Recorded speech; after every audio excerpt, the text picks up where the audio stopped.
White people be like, shakes,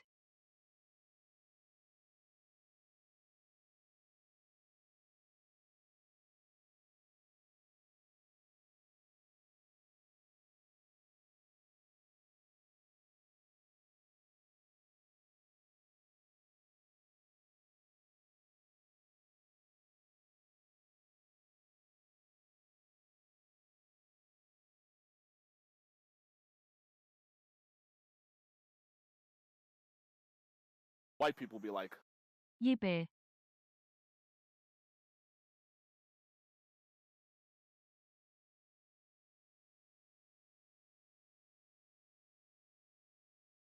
Why you got so many necklaces? Why you got necklace?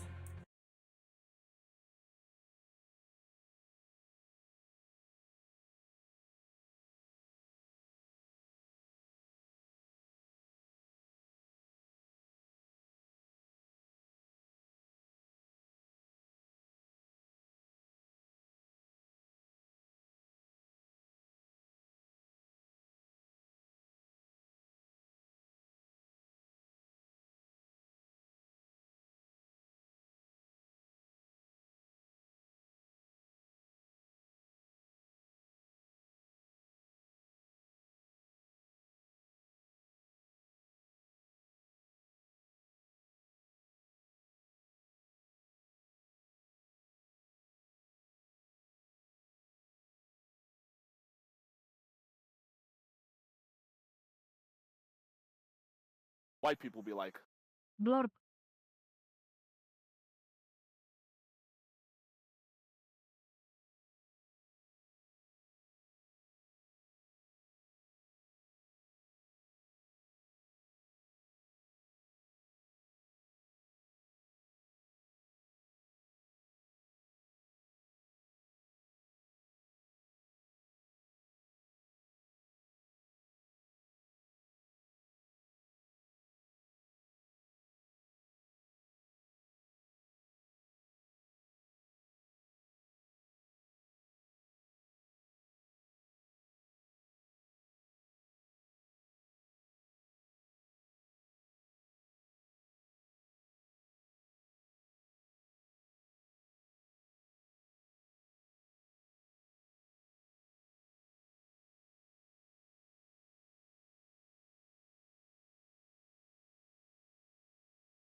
Why you got so many necklaces?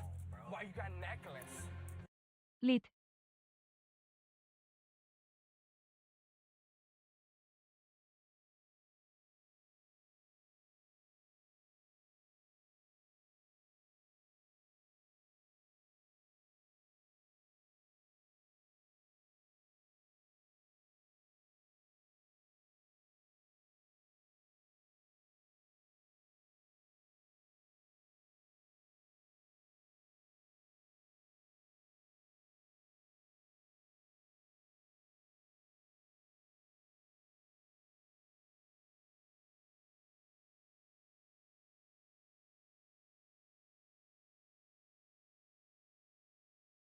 white people be like, love hype trains,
is my message going out into the universe? Can anyone hear me?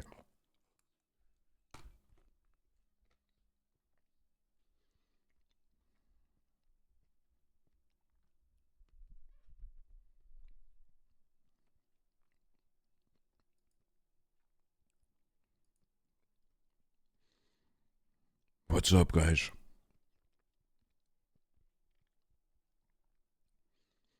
It's been 87 years. It's been 2 fucking days. It's been 2 days, guys. It's been 2 days, and you know what I've been out doing? I've been out scheming.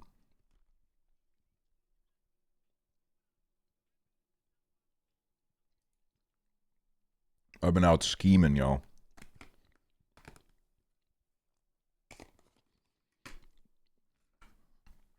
So you went to Turkey? No, man, I just got a haircut. That would be such a waste of money if I went to Turkey right now. Because they would shave my head. So I might as well not have gotten a haircut. White people be like, Cellophane MR cellophane should have been my name MR cellophane cat dancey booty. Guys, I have some crazy news. They fuck your shit up or no? I already did a haircut reveal.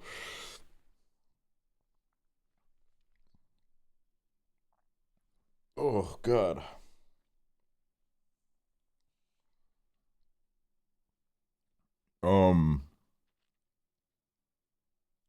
Guys, I'm gonna get a new computer very soon.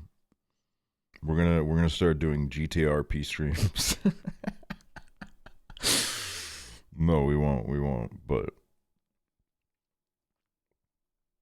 yeah, I'm getting a new PC. Which means we're gonna be doing a lot of streams. Next week is gonna be like, I wanna do a bunch of things next week.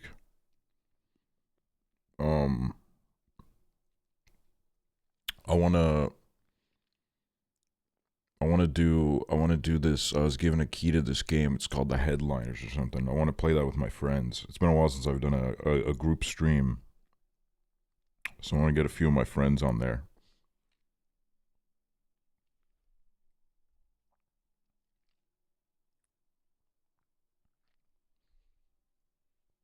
And also maybe a Love is Blind night. Why you got so many necklaces? Why you Love got is Blind night necklace? could be fucking Hey. Kino, bro. Can a computer run Inzoi? I think so. I mean, it fucking better, dude. It would be a shocker. Well, I don't know what the fuck they did that game if it wouldn't be able to. It's a fucking good ass, beefy ass computer. So you know, on this channel, we'll do day one Inzoi content maybe, and see what the fuck that shit's about, bro. See what that fucking stupid ass game is about. No, I'm jumping to conclusions. Maybe it's not a stupid ass game. Maybe it's actually really, really good.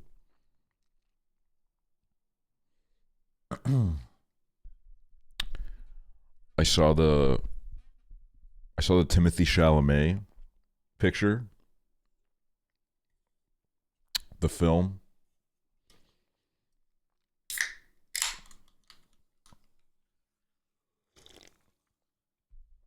And you know what?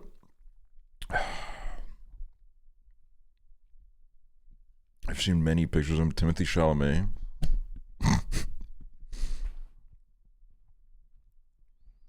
What is he wearing at the Berlin premiere? Okay, like how many fucking premieres are there? Jesus Christ. Every like 4 days he goes to a new one. He's been doing this for months. When is it gonna fucking end? When are they gonna release this man? white people be like, Guys, Dune 3 is being delayed because Timothy Chalamet keeps going to a complete unknown premieres.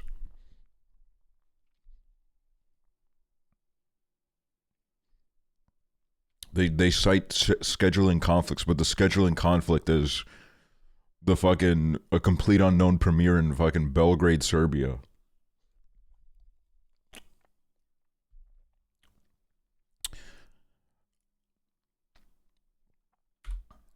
But you know.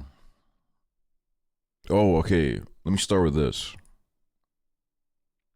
Last night I watched How to Lose a Guy in 10 Days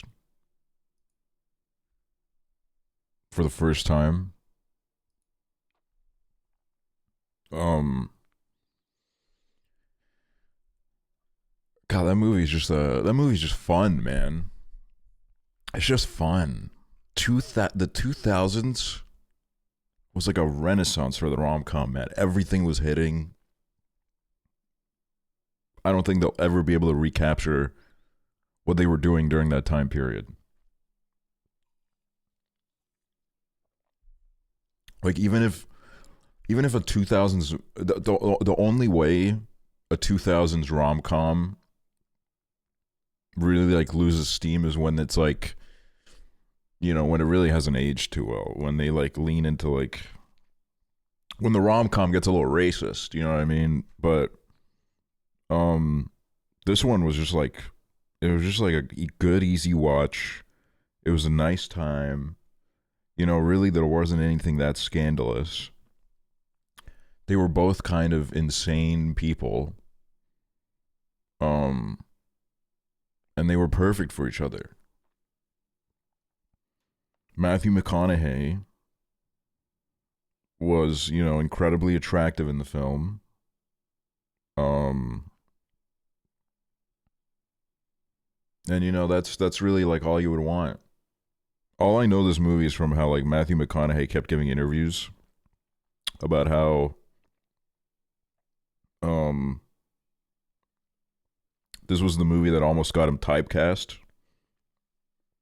Like doing this movie made everybody think like this guy's like a sexy himbo. We need to put him in every film possible where he plays something of that kind.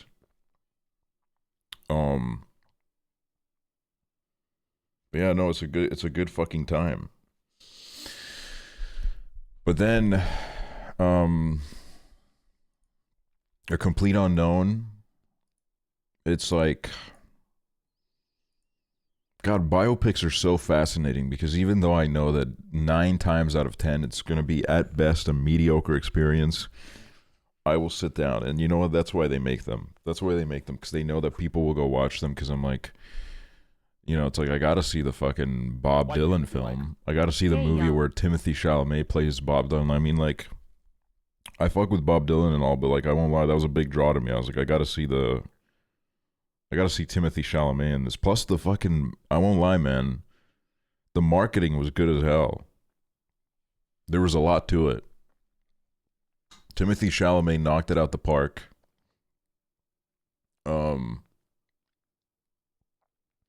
There were all those like videos where they had to do the YouTube interview challenges, and like Edward Norton was there, and it was like an interesting dynamic of Timothy Chalamet being really into it and Edward Norton realizing that like the marketing landscape has changed, and now that if you want to promote your movie, you have to like try British snacks, and you have to like pull stickers off a piece of cardboard and read what people are Googling about you. It was a learning experience for him. Or like that one radio interview where they made him talk about his poop. That was also crazy. You could tell that, you know, Edward Norton really had to sacrifice a lot to promote this film.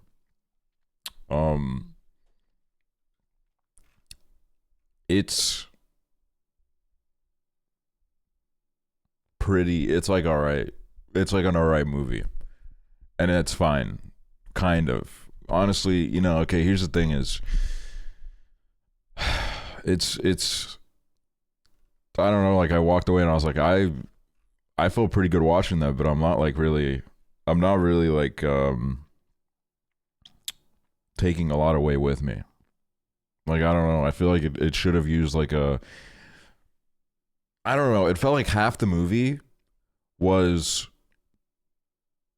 well, not half the movie, but there were multiple scenes where this exact thing occurred, which I understand that this is probably what Bob Dylan was like, but it was literally like Bob Dylan would be in the corner fucking fiddling on his guitar, and then the woman that he was with at the time would be like, Bob, I don't know anything about you. We need to talk about you. We get off the guitar, Bob. We never talk. I don't know who you are. And then he would be like, no, I don't want to. I want to play my guitar. Once I was on a steamboat, and on the steamboat there was a mouse named Willie, and he said, you may lose your pick, but you never lose your fingers. You keep playing that guitar, boy. And then that was like all the conversations he had. At a certain point, I was like, okay, I get it. Bob Dylan, mysterious, you know, interesting guy, kind of a weirdo. But like, come on, we got to do like more than this. But Elle Fanning is absolutely fucking immaculate in it. Elle Fanning is genuinely so fucking good in it. Like, seriously, her performance broke my heart.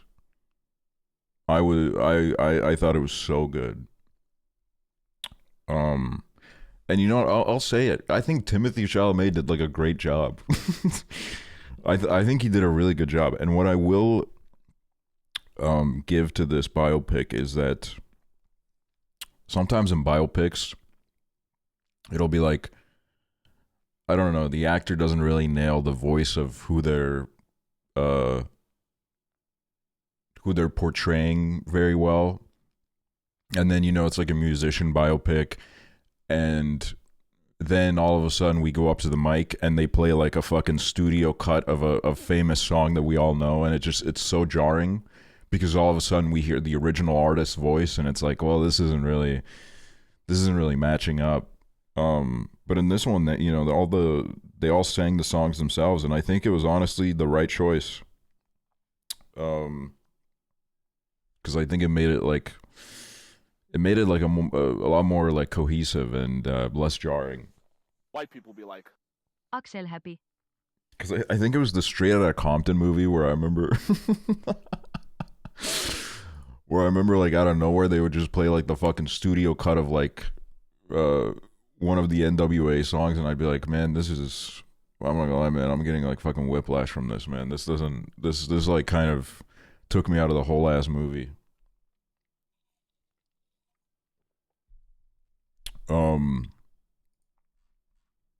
But it's not as good as the James Mangold Johnny Cash biopic. I think the Johnny Cash biopic is actually like a very good film. But this one was like, all right. I feel like if you don't really care about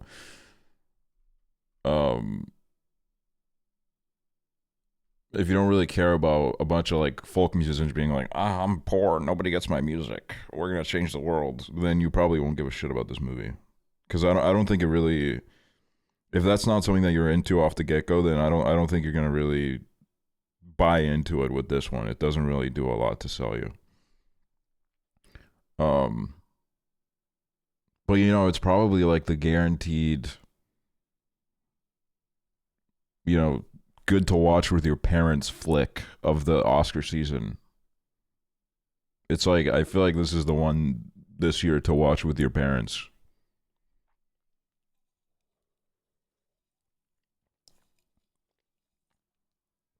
When we watch Better Man, well,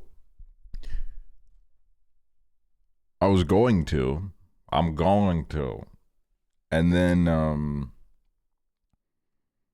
they went from having like 7 showings of it a day in theaters to 0. It's vanished, so I guess I need to watch it at home now.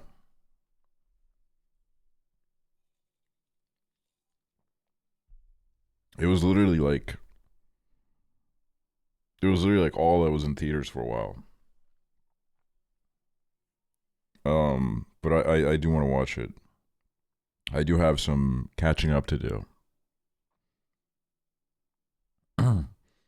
But I am resigning myself to the fact that like there's like a very good chunk of the main line of nominees from the Oscars this year that I'm just not going to be able to see before the show because they're just not available anywhere. And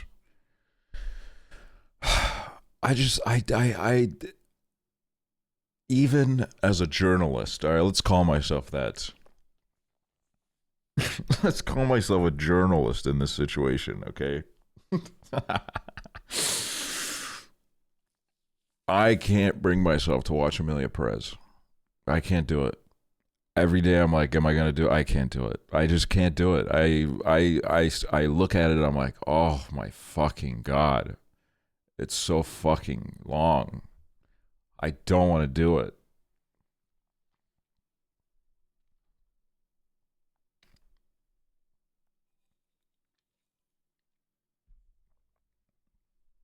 I was, I'm very well aware of how it's a evil movie.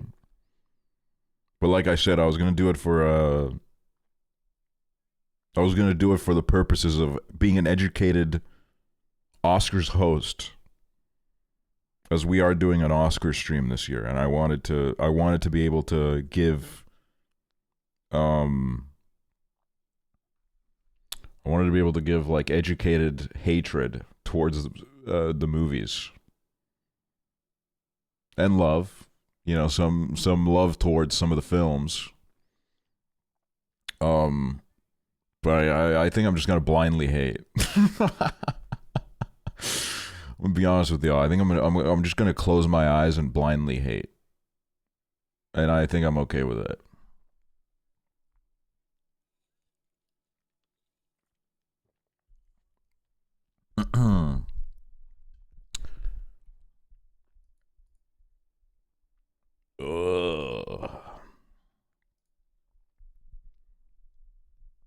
No freaking way.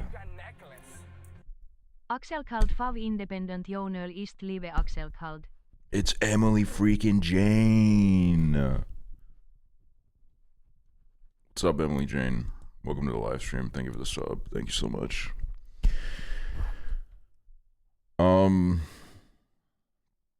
Also, another very random life update. I was gifted an Apple Watch, which is very kind and very generous and very sweet. But I don't really know what this thing does. Like, I don't really know what its purpose is.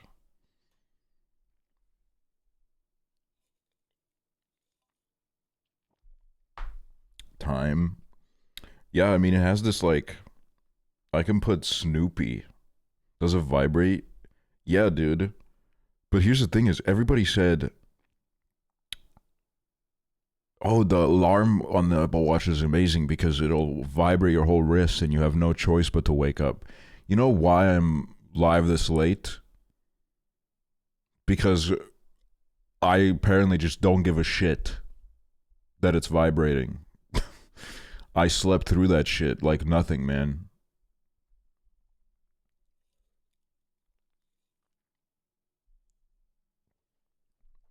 I think you can track your heart rate too. Yeah, and it gives you notifications about when you're being a lazy piece of shit. Like, I woke up and my Apple Watch was like, you haven't done anything in hours. What the fuck is wrong with you? And I was like, motherfucker, it's called sleeping, you piece of shit.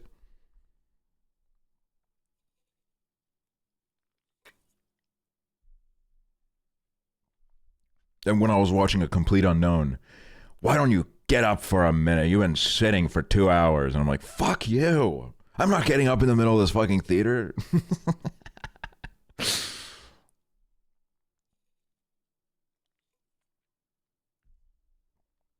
Do Apple Watches report you if you're stressed all the time? Well, I didn't get the one that like measures blood pressure or some shit. Mine is I was like, I don't need that shit. I didn't like, I don't need a reminder on my wrist to be like, you're dying.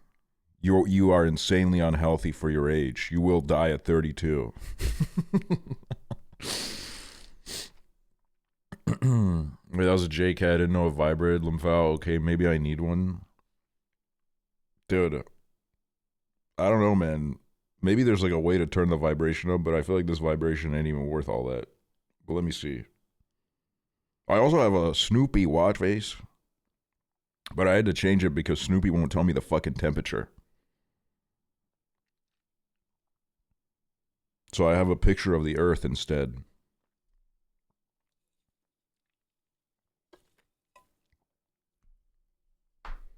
My Apple Watch gives me like 20 high heart rate notifications a day. Mine is it was interesting because I left it on while I was sleeping, and it was interesting to see my heart rate like come to a standstill while I'm sleeping. Well, it didn't come to a standstill, but you know, it was interesting to see how it lowered. I'd never seen that happen with me. Damn, guys, I got 200 BPM right now. You guys make me so fucking nervous.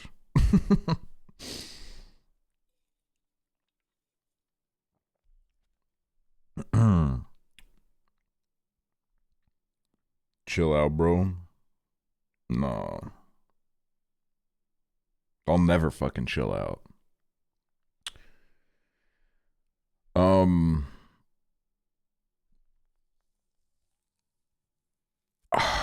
So, God, my throat hurts a little. Uh-oh. It's like a very,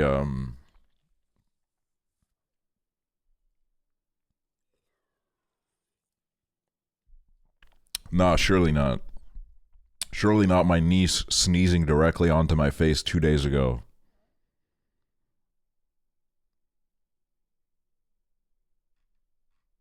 Surely not.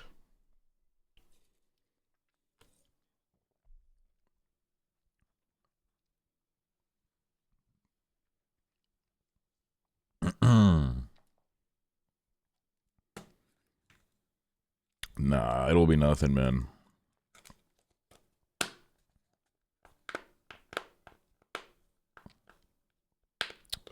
There's a chance that both tomorrow and the day after I'll need to do more of the sponsored game. I'll definitely need to do it on one of the days. But they fucked with us so much that they were like, do you want to do a third stream? So, and since my ass is getting a new PC, you know I said, all right. You know I said, all right, we'll be there. We'll be there. It's just a matter of whether the paperwork's going to go through on time or some shit. Can you get another monitor? Why? I don't know what I would do with a third monitor. I had 3 monitors at one point. I realized, you know, I don't know. Could be fun. It would just become like a glorified fucking Spotify player, man. I would pay all that money just to have a Spotify player.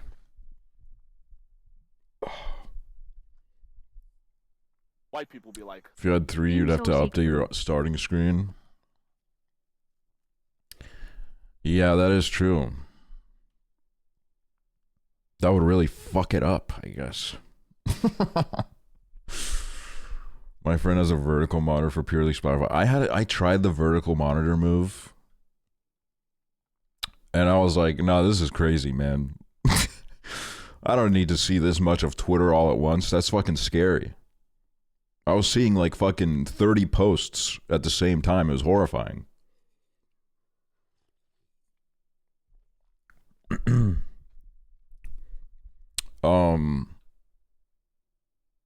Is there a way to connect watch heart rate monitoring to OBS then media share to stream? I actually have a heart rate monitor, like a dedicated heart rate monitor that I bought one time for Mario Kart streams. And then someone in the chat was like, you should go to a doctor. And then I was like, I'm never doing this again. I was like, I don't need some motherfucker giving me fucking medical advice when they're in like fucking high school or some shit.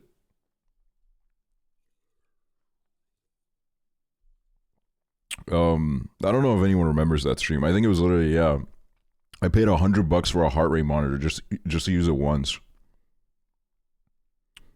And now it's like somewhere in my... Dude, that shit was weird, man. You had to like fucking... You had to like rub water all over your fucking chest and shit before you... You had to moisten it up and shit. You had to moisten it up before you put it on. Like you couldn't even just raw dog that shit. Look, I won't lie, man. Now that I have this Apple Watch, like I be touching it. I'm fucking touching this shit. I'm fucking looking at the time. I'm like, oh, all right, what's the fucking temperature? All right.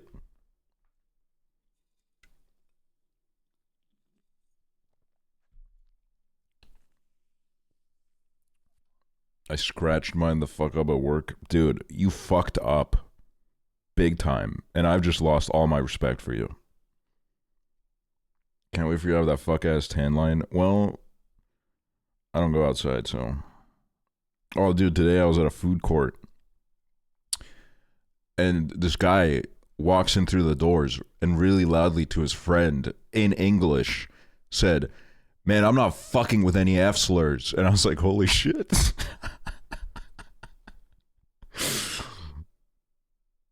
I was like, damn, bro. That guy wasn't playing around. Which, you know what? I've realized something about Estonia. Not to say that there aren't homophobic Estonians, believe me, there are. But the only time I've ever seen like outward homophobia in public, it's been like some motherfucker from Germany, the UK. It's always been someone that's like not from here. They come to my country and they immediately become homophobic.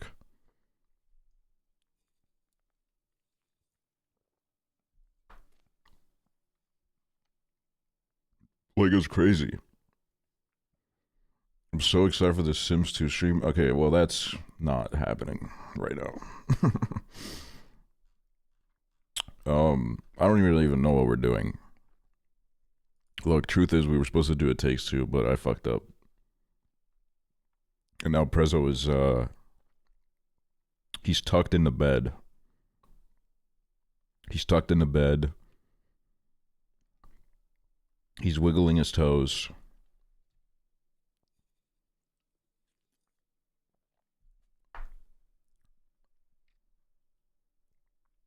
Do you have any movie recommendations? No, honestly, like I don't really watch movies. No, I don't know. That's a very broad question. Also, I need to switch off this radio because I'm looking at the radio and we're about 5 tracks away from a Kanye track hitting the building.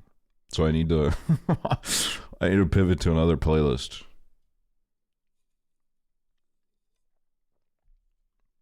I need something to watch. Well, watch Paddleton.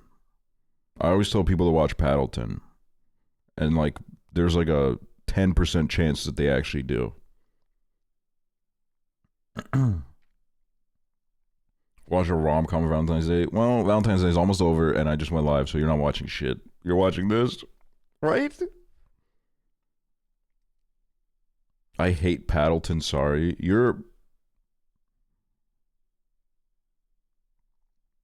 That's fine. It's okay. Why you got so many necklaces? Why you got necklace? Quote. I'll never watch it again, though. I'm actually about to watch it again. I want to watch it again soon.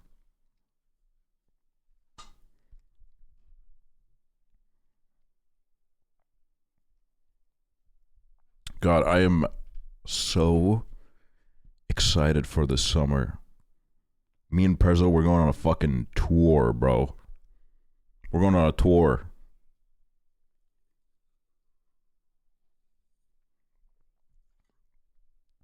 We're gonna change the fucking world this summer. We're not coming to Arizona. We're not coming to America.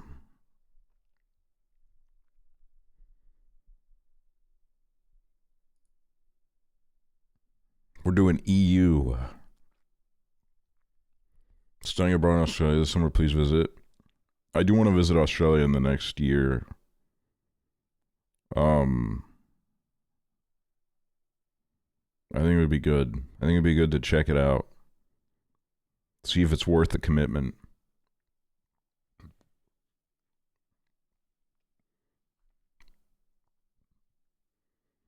EU, more like PU. Well, enjoy your 30 fucking minutes, asshole. Nah, I'm joking.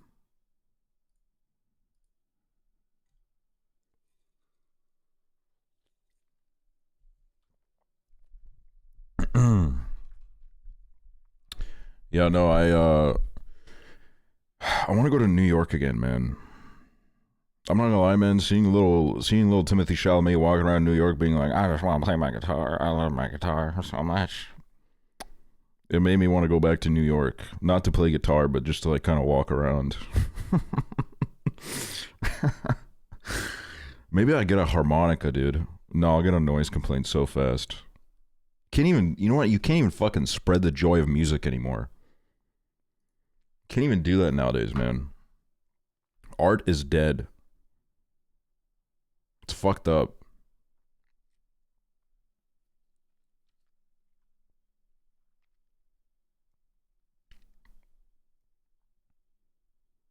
Look, guys. What the hell did it just do? Oh my god, it's leaking my schedule. And it says no events today. It's a nightmare.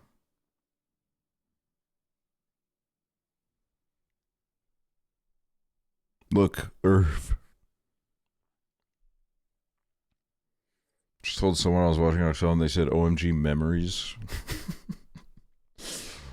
That's nice. Can I send you a link of some shoes and you tell me if they're ugly or not? Yes. But you know what? Here's the problem with me and shoes. I feel like I really, like, I don't know how to pick out good shoes. I suck at it, dude. I feel like whenever I try to go and buy some shoes, it stuns me. I sit there for hours and I'm like, why does every shoe look kind of ugly? She got big ass feet. I do. Do you guys want to see them?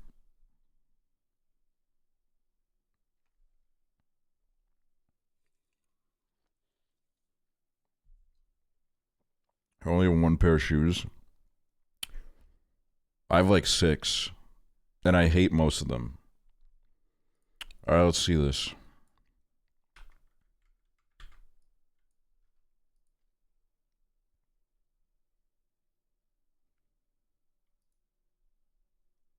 You could pull these off.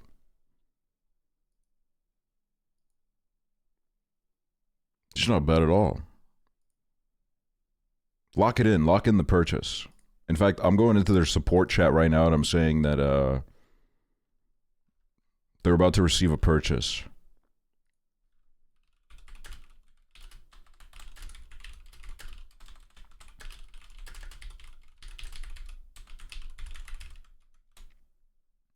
Before we get started, first name, last... Fuck you.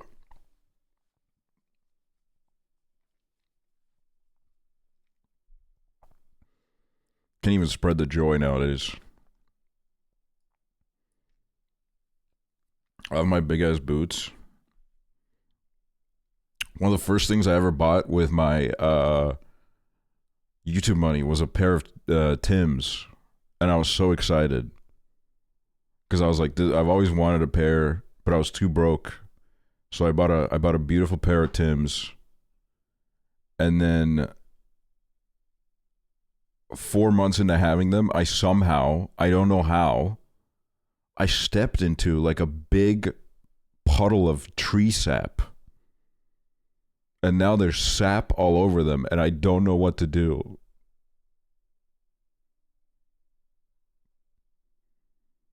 It's like fucked up, dude. There's like one piece of sap where someone pointed out to me once. They were like, "Is that blood on your shoes?" And I was like, "What?"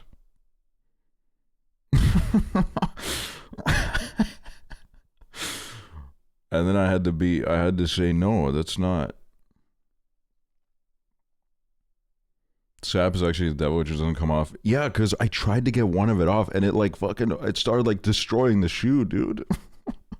And I'm like, I don't know where the fuck, I don't know where it came from.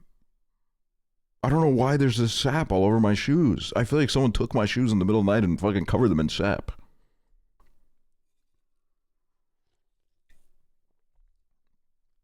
No, yeah, they word to the wise, if you get a pair of Timbs, you got to get ready to like fucking nurture them like they're your babies, because I didn't do that, and now I just have totally fucked up looking boots.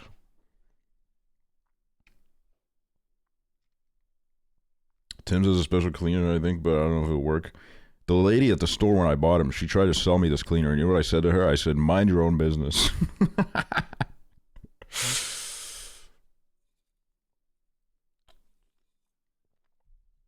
I said, I don't know where you think I'm walking in, but it's not a place where I need some fancy ass cleaner. And then I walked right into a puddle of sap. So maybe it was her. Maybe it was like she put like a little curse on me. Which, I mean, honestly is pretty uncalled for, but whatever. I don't give a shit. God, I love your name, Lockpick Gamer. I always see your name and I'm always like, that's a good ass. It's a good ass name. I love it. I can't stop looking down at it, man. Like, what is it going to do? Change the time? Sometimes, like once a minute.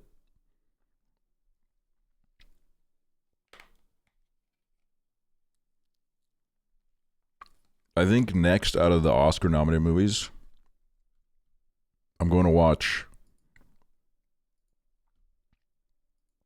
What is it called? Like Memoirs of a Snail? Memoir of a Snail. I'm going to watch that next.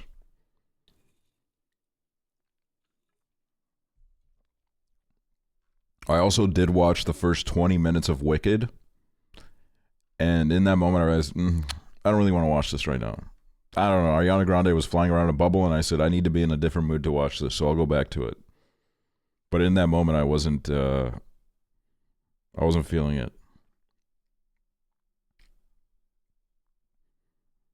But, you know, it seemed fun. They were singing a little bit and stuff. I don't know. The songs weren't bad. That movie does not need to be as long as it is. I mean, like, I didn't want to say it. I didn't want to say it, but...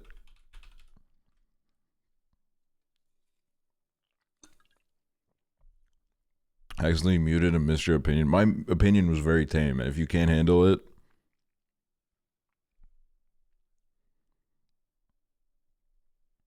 It's only part 1, and it's longer than the entire stage musical. Damn, dude, they're gonna be back. They're gonna be back in like 2 years. I wonder if they're gonna drop the second Wicked before the next Batman. I know that's like... I know they're gonna film the next Batman like at the end of the year, but like I don't know, man. I'm like so burnt on it that I don't even trust them, man. It comes out this year. They say November. Okay, yeah. So it's it's actually gonna happen.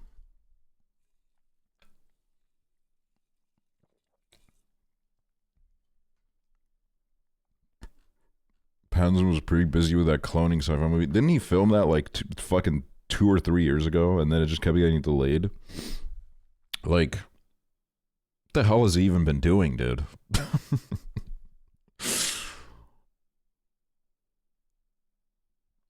Do you see this? What is this?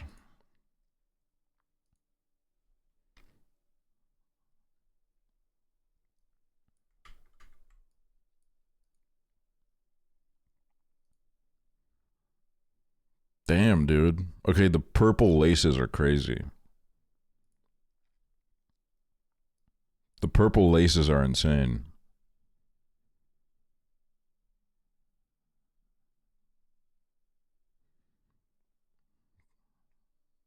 Love how kind of crazy he is. Dude, I fuck with the big coat. You know why? Because I recently bought a big coat as well. first big coat that I ever owned in my life. And I love it. It's amazing, dude. It makes me feel so cool.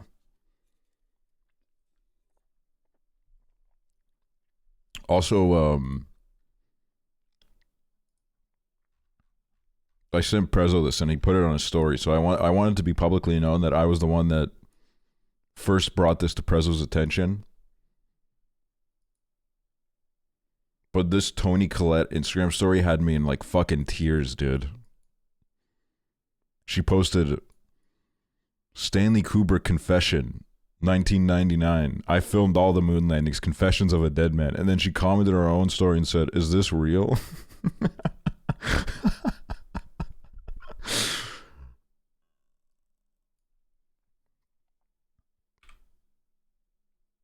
Look, I'll say it.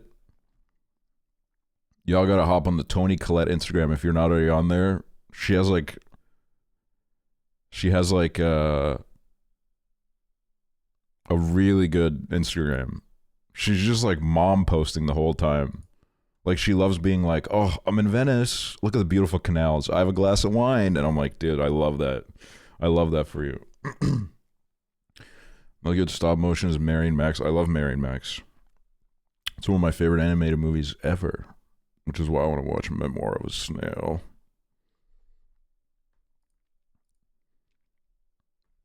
Wait, do you guys have a favorite biopic?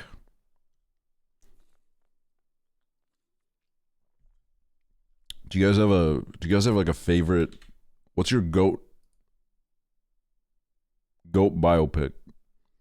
I always forget the Social Network, even though I love that movie so much. I always forget that it's a biopic.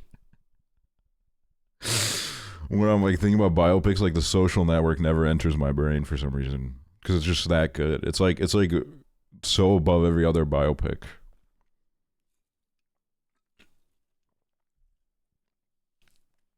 Oh yeah, Spencer is good.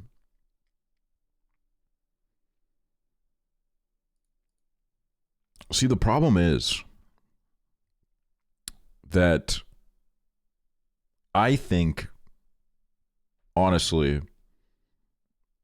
for most people that are worthy of a biopic, look, I get it. Like half the time they're fucking dead, and it's like, oh, let's not shit on the memory of the dead. But like, if we're not gonna actually be honest about what the person was, what's the point? You know what I mean? I'm not saying this as like anyone that's ever done anything that's even slightly wrong should be burning in hell. But I think like that's what kind of makes a biopic intriguing, is you see the rise and the fall, and then maybe the rise again. That's why I loved Walk the Line, because it was a very honest biopic. It was like, look, Johnny Cash, he went a little bit crazy for a bit. He went a little bit crazy, and you know what? He learned from it. Better Man was honest. Yeah, I really want to watch Better Man. Elvis, I wouldn't say Elvis was like a good biopic. It was, you know what it was? It was like a good fan edit.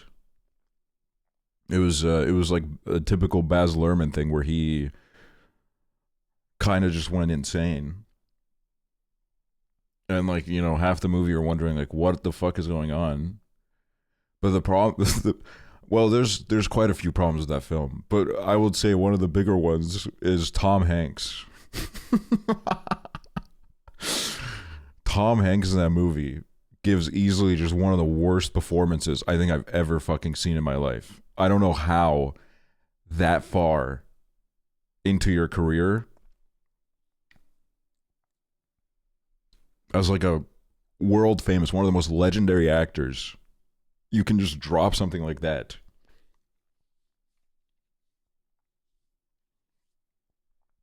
Like, I don't know what that voice he was doing was. I don't know what the guy actually sounded like that he was playing, but like, there's no way he sounded like that. There's no fucking way, man.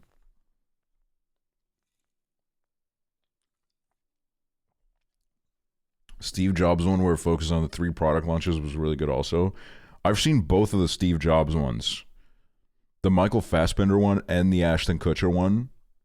I saw the Ashton Kutcher one when it was like pretty new, when I was a kid, and everybody hated on it, which I think was like fair enough. I don't really remember what happens in the movie, but I was pissed off because I was like, you know, I was a kid, so I was one of those people where it's like, you can't hate on the movie because Ashton Kutcher actually looks exactly like him, so you can't hate on it, dude. It's a fucking amazing movie because he looks exactly like Steve Jobs, and then everybody would hate on me, even though I was, you know, I was also an Ashton Kutcher hater from day one because I for some reason as a kid really loved 2.5 Men, and then when he came in, I was like, oh, this guy fucking blows, man. He's not like Charlie, dude. Charlie's way cooler than this. Charlie Sheen is so cool in this fucking movie, man. In this show. What the fuck? What the fuck?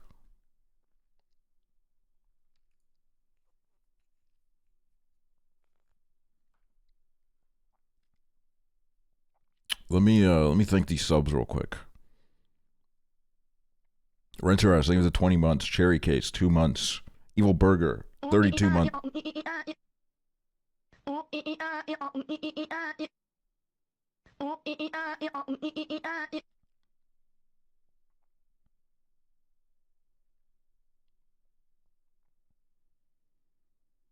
Evil Burger, think of the 32 months. Emily freaking Jane, think of the 25 months. Yvette the Hater, think of the 41 months. Weechi, 28 months. Gibbendorf, 18 months. Clemism, think of the 51 freaking months.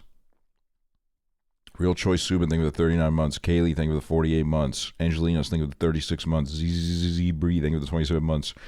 Just Barry Q, think of the 25 months. Sluggy, thank you for the 1 year. And Bridget, thank you for the 22 months.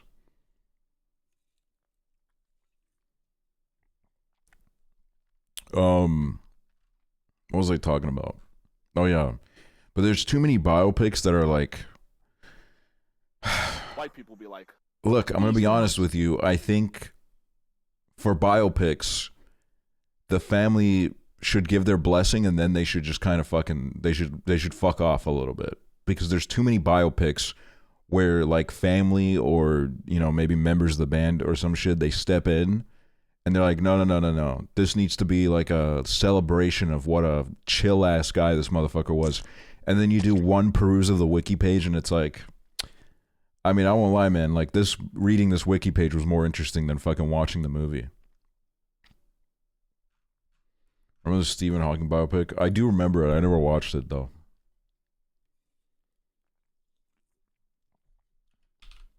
Like, I don't know, man. Like, okay, you're a musician. They're making a biopic about you. We want to see how at like 22 you like fucking lost your mind and how you were like kind of a piece of shit. We want to see that, okay? I don't want to see some like heartwarming thing about how oh, a poor boy comes out of a town and plays the guitar and everybody loves. I don't give a shit. I want to see you fucking do a line, motherfucker. Ew.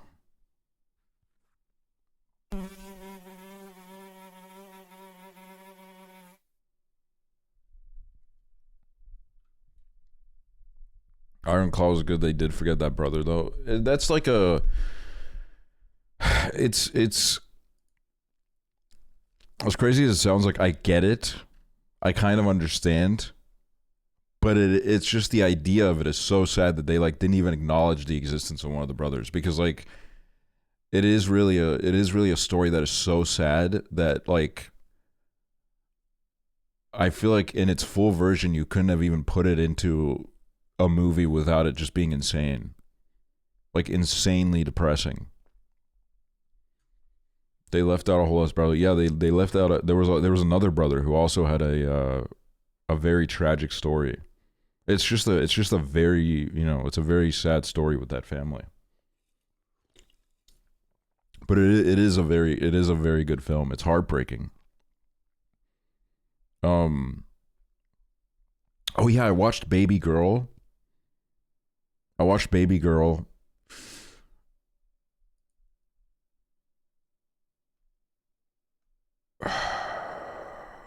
Kind of boring. kind of boring a little bit. Like, I don't know. I expected more.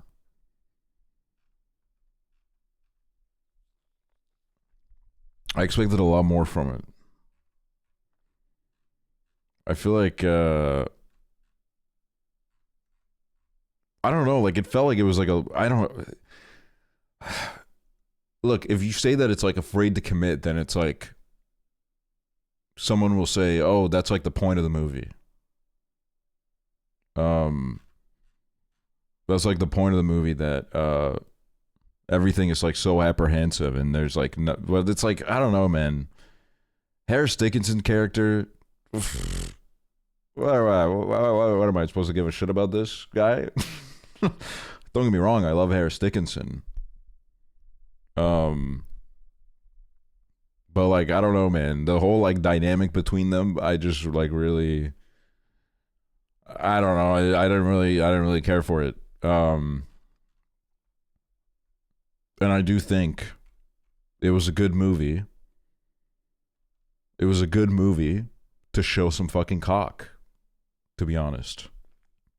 I think it's crazy to do a movie like this and not even show like a little slither of cock. Like, I think that's crazy. Like, I don't understand this. Like, I think the thing is that I'm not even saying this for like purely perverted reasons. The reason why I'm saying this is because, like, I don't know, like, I feel like, I'm not gonna lie, like, I feel like if you are willing to show cock in your film, number one, it shows, usually the film is of higher quality. I don't know. Every movie I've seen with cock in it, it's like, the filmmakers have like really committed themselves, and they're like, all right, fuck it, we'll show a cock, and it shows that they're like a little bit tuned in. They're a little bit tuned in, and they kind of know what they're doing. Saltburn, well, there's exceptions to every rule. But mostly, I don't know. Like, it's like, why do we keep doing this thing where it's like, only the women gotta get naked, man? Show some fucking balls, man. Show some fucking balls hanging out the fucking pants, bro. Goddamn. Show some fucking dick. I don't give a shit. Show it. You can't do a whole fucking sex movie and not even like allude to the existence of a penis. You know what I mean? I don't even know if they acknowledge that a penis exists in this film. And I'm not saying that it's like, it's not like integral, because let's be honest, Challengers was like a million times better without really showing anything. It's not like 100% necessity, but I feel like with Baby Girl, it was just like, it was like a part of the problem. It was like a symptom of the problem, I think. I mean, penis wouldn't have made it worse. I think that's true. It definitely would not have made it worse. But I'm sure that there's probably people that really loved Baby Girl, and I'm very happy for them. I'm glad that they could enjoy it. There's only penis in the freaky documentary. Oh, there was penis. See what I mean? See what I'm talking about? If they're fucking dialed in. If they got a fucking, and this is another thing, all right? Let's put the fucking horse cocks away for a second too, okay? Let's be honest. Not everybody's got like a fucking 7-incher soft on standby, okay? Let's get some smaller ones on the fucking screen as well, man. Let's get it. I'm gonna, you know what? I'm gonna become a fucking filmmaker. I'm gonna put cock in all of my fucking films, dude. Every single one. There's gonna be just fucking cock everywhere. I don't give a shit anymore. I'm fucking infiltrating. I'm infiltrating Hollywood.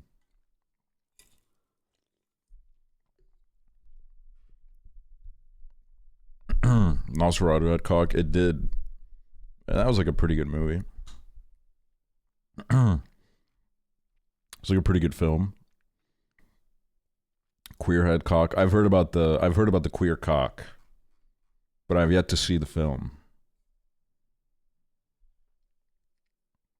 I just came over to say, oh, don't worry about it. Red Rocket. Yeah, that is. See what I mean? Queer is good as fuck. I saw it in theater. I'm shocked to see that it's at like a 3.4 on Letterboxd. I guess people don't. They don't really fuck with it that much, I guess. Queer's so good, don't believe people. I don't ever believe the people. The people are full of shit. If there's one group on planet that I don't trust, it's the people. Challenger is like 3.8, I don't know how. I think I don't want to toot my own horn here, but I do feel better than the people that don't like Challengers. I feel like I just kind of get it. You know what I mean? And I pity the ones that don't. My friend hit the pen too hard before Queer and got scared and found out he was gay. Everyone has that one movie where you discover that a little bit. Happens to everyone, I think. And if you're gonna say, "Oh, it hasn't happened to me," then it's coming. My mom's friend watched Challengers and said she didn't like it because there's too much tennis. Dude, the fucking stupid ass tennis motherfuckers that were like, "Oh, the way this portrays tennis is not accurate at all." Shut the fuck up, man. All right? Get the fuck out of here. Get out of here, you fucking loser. Go hit the courts, man.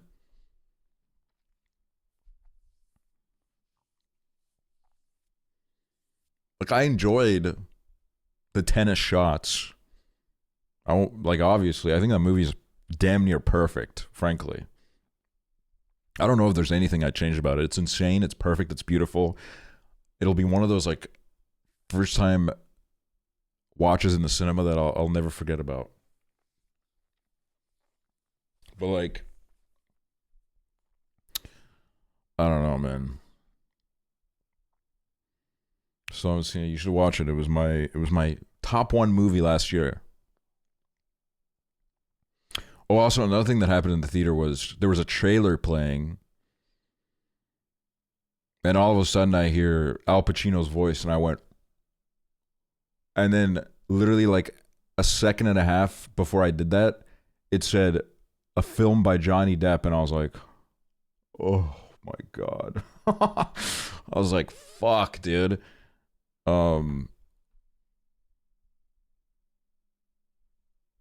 Unless I like misread it, I don't know. That's like kind of like a random thing for I didn't realize he had his fucking name like that. But like, you know, Al Pacino doesn't know what he's doing, okay? He doesn't know what's going on. His eyes are still seeing Oppenheimer. He's confused.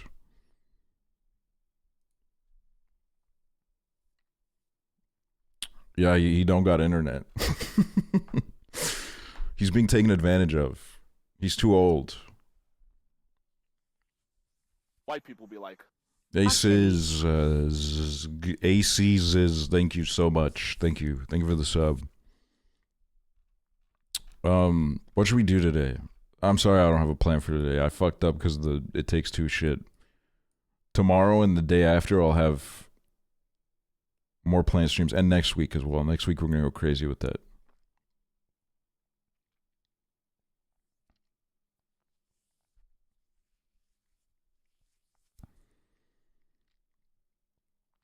Do you have a plan for the next movie night? What should we do for the next movie night?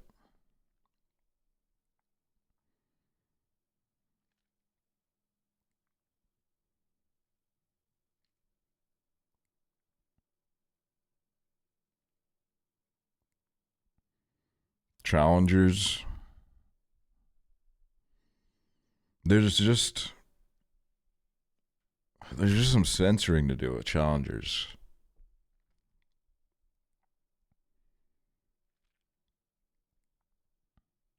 Pixar Night. I do want to do Monsters Inc. because I haven't watched that in God knows how long.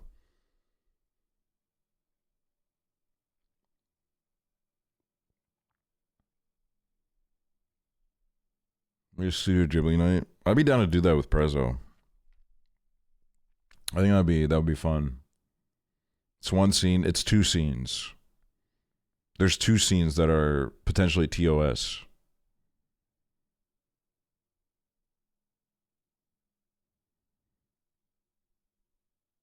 Actually, there's like three scenes. The more I think about this, the more scenes there are that I'm like, I don't know. Monsters Inc. and Monsters Unity double feature would go crazy. Every time I've tried watching Monsters University, I go, oh man.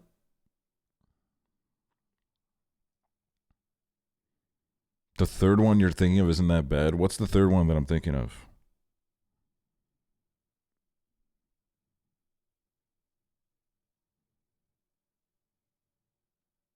Can you watch The Brave Little Toaster? Boner Slap? That wasn't even the one I was thinking of. Why can't we watch the One Direction movie? Because I don't want to. I don't want to. My eyes see Oppenheimer. Can you watch Click? Ooh, sorry to say, you're about maybe 5 years late at this point. When was that? That was like a long time ago.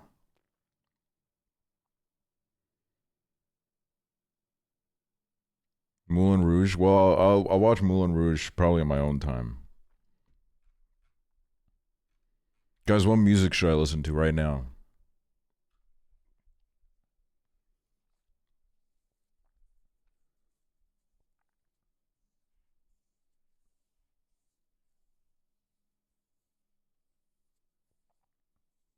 Teen Blurnt? Dean Blurnt? Did I just say teen?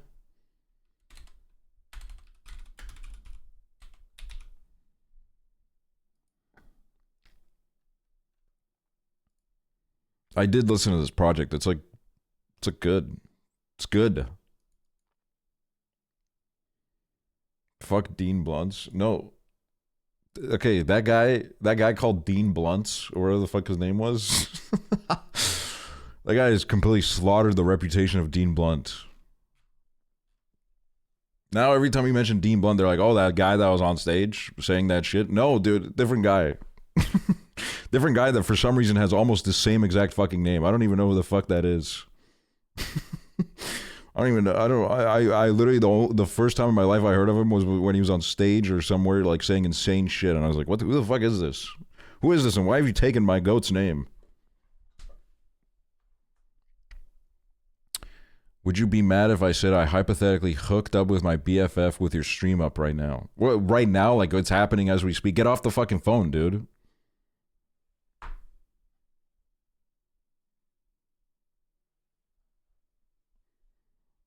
Put the damn stream down, dude.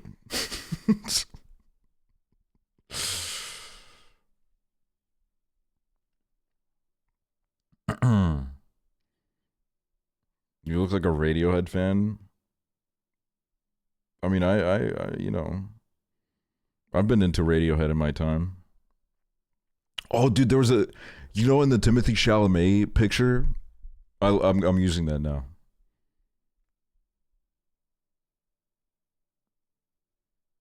Cool. Thank you for sharing. The Timothy Chalamet picture, the Bob Dylan picture, the Bob Dylan flick.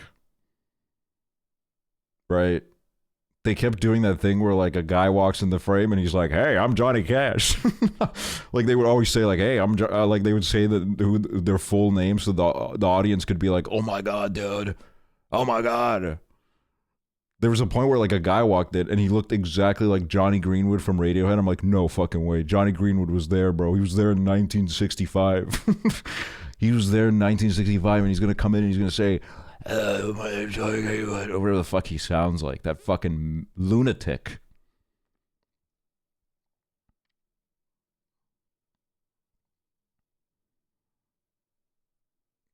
God, I'm gonna be thinking about this movie for a while.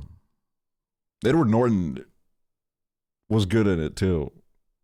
He did like the little like Mr. Rogers, like I love playing my banjo and I have a great time doing it. Thank you for listening to me play my banjo.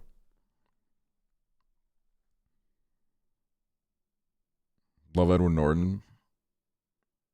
Yeah, he's like a real fucking little cutie, huh? He's a fucking little, he's a little sweetheart, a little cutie, huh?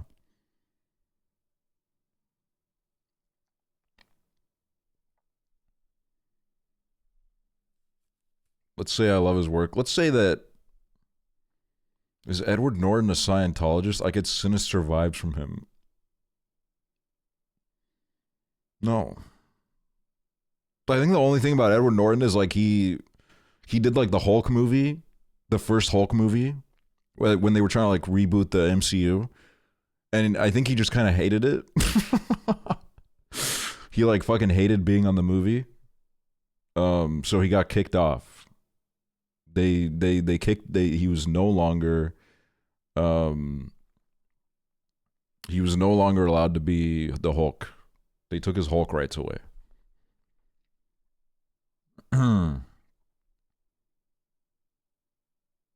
But yeah, he would have been a way better Bruce Banner though. I don't know what goes into being like a good Bruce Banner.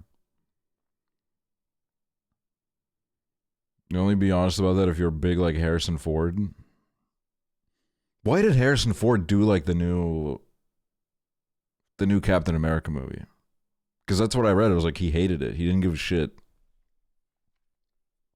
So like, why did you do it? Money? Guys, we're talking about Harrison Ford. Like what? How much more does he need? Harrison Ford net worth. Brother, you got $300 million, man. What the fuck is this shit? Robert De Niro's the same shit. He also has $300 million. And he's like fucking, I don't know. Like, I feel like there's more to it. I don't know if it's just money. There's got to be more to it. Because with Robert De Niro, you know what I think it is? He was trying to recapture his youth by being in these raunchy roles with Zac Efron where he was jorking his little old cock. He was trying to recapture his youth.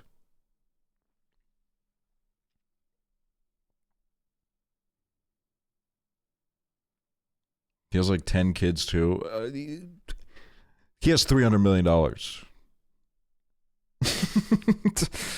You know, I don't really know if it's the fucking, I don't care what the public excuse is. To be honest with you, I can go give an interview right now and just fucking make up a bunch of fucking bullshit baloney, bro. I could do it right now. I want to know what the real intent. I want to know what's going on behind those fucking eyes. I'm getting dick down bug mode with this stream on. Is that okay?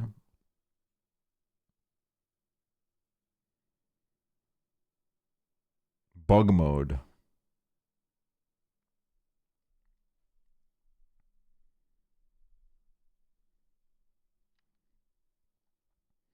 Bug mode is fucking crazy, man.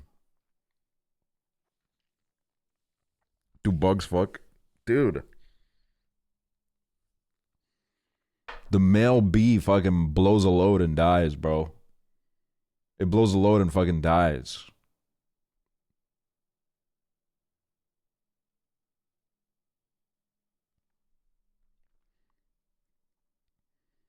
It's like, you know, everything that's alive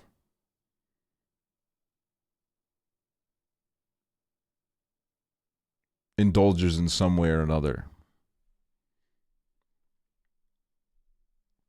So many bugs die after they reproduce. Fucking pussies. Fucking deadbeats. Like the fuck?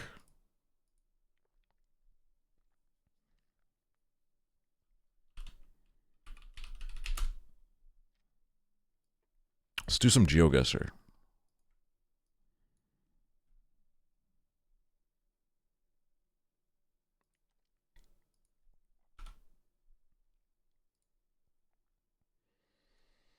Do you know snails fight to be the dad so they can leave?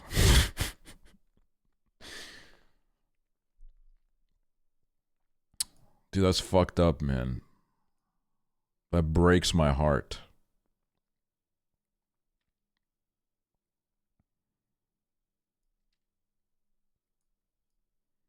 Type of shit I'm on, kidding? You think absentee fathers are a big joke to you? That's disgusting, dude.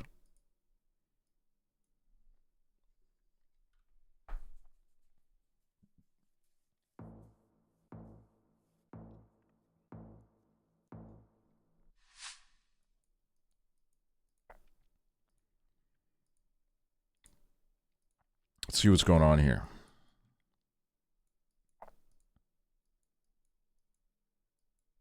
What the fuck happened to this sign, dude?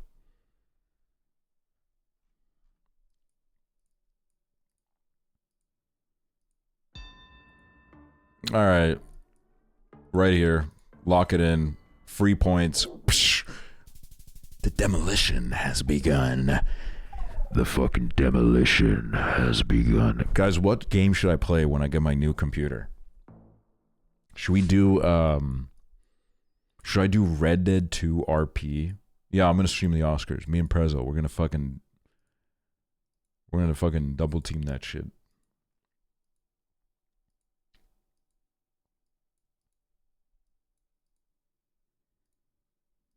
I've canceled all my birthday plans so I can be here on March 2nd. Fuck them for moving that shit forward.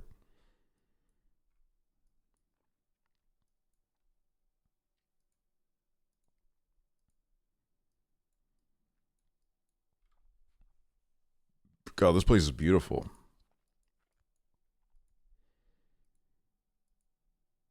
Can you stream February 25th? Nah. I'm going to be hungover from Estonian Independence Day, which is February 24th.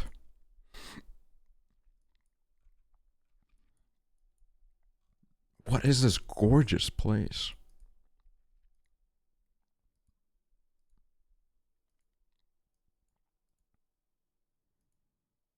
Can you not stream on July 27th? I want to celebrate my 22nd. The idea of, like, if I go live, you cancel your plans. I'm gonna put it somewhere in the middle here. Yeah, you know what? It would have been South Africa or Lesotho. My bad. She can't stream on my birthday. You want me to die? Nah, I'll be live. Probably, I'll be live. And you know the thing is, if I won't be live, Prezzo will.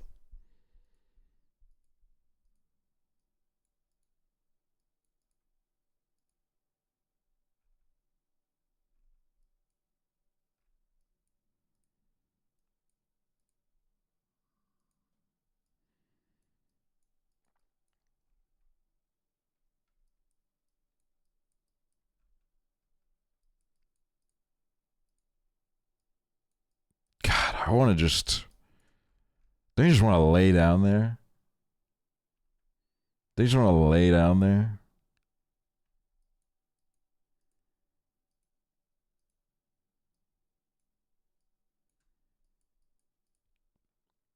I'm allergic to grass pollen. Yikes.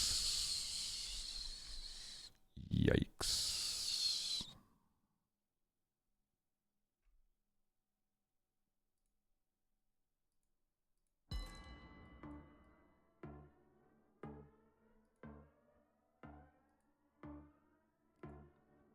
I want to lay in that grass and eat the bugs in it.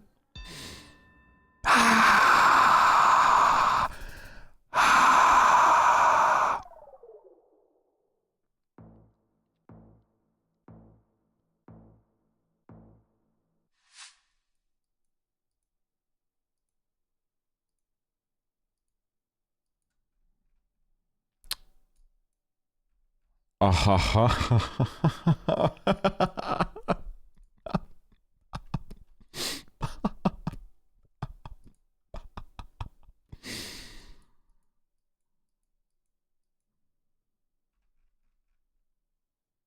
know what this is giving? This is giving Brisbane, bro. You know what this is giving? This is giving Lowood near Brisbane. Or Brisbane. Lock in, dude. You can't let a French person beat you. Wouldn't be the first time. Oh my fucking god. Oh my fucking god, the fucking soul read. Woo. I got GPS. I got a Google Maps up on my Apple Watch, my brand new Apple Watch.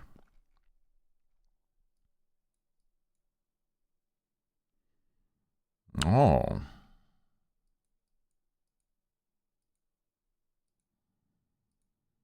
Yeah, I got Google Maps tattooed on my eyelids.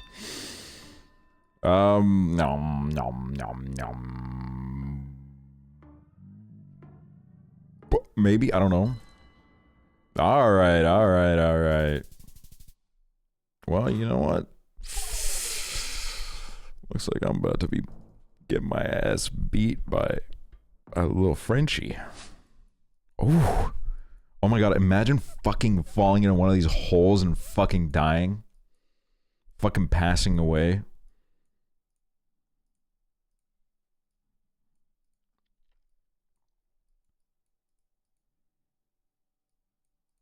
Alright, am I a car or am I a fucking guy with legs walking? Like, what's going on?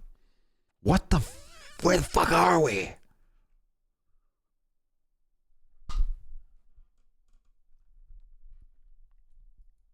I will not be imagining that. You're no fun, man. Come on. Let's think about death together.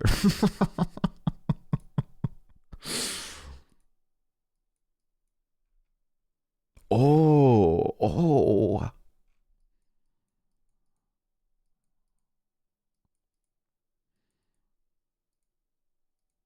Also, if you put in chat you missed flags, it means I will ignore your message because I consider it cheating. I will not go back. If I missed a flag, that's on me, dude. No way, we're in fucking Cairo, bro.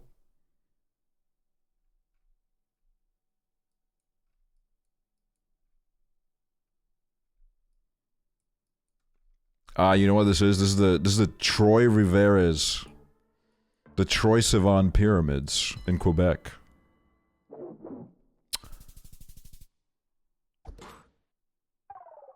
What the fuck? Okay, so we're just putting fucking signs everywhere now? We're just putting any fucking sign anywhere in the world now? We're putting a big ass sign? It's a World War I battlefield? See, I don't support war. Dude, you got cooked? Thank you, Kendrick.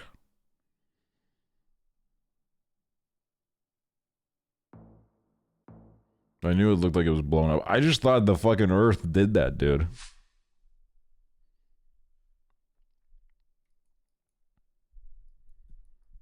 I thought it just, you know, a naturally occurring minefield.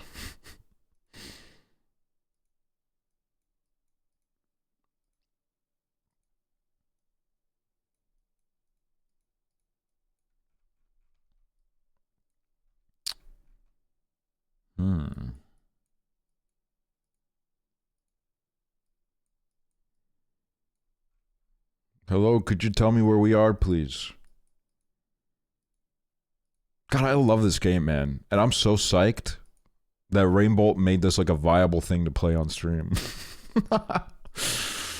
Thank you so much, Rainbolt. You fucking hero. But also, it's like, you know, who wouldn't love this, man? We're just looking at the fucking Earth together. All of us here together, and we're looking at this fucking random-ass warehouse in the middle of nowhere. Ever met Rainbow? I don't know, like, I don't even know he was, like, meetable.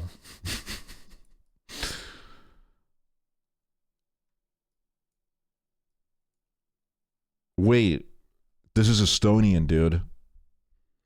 This literally in Estonian means like pooping, and then this means basement. I'm not even kidding. Pooping basement, but it's not grammatically. It wouldn't be correct. You wouldn't say pooping basement in this way. This would be like I'm pooping. That's like the. That's like how that word is put. It's like I'm pooping. I don't know, man. It's always South Africa. It's always South Africa. Oh.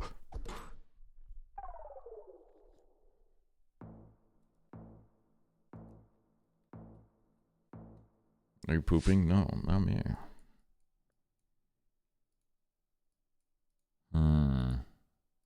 Sorry, I'm just getting warmed up, man.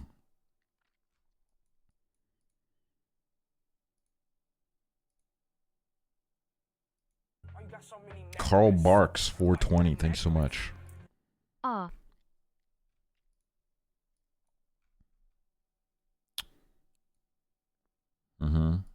making up, well, I'm not making anything up, but I am coming to a conclusion.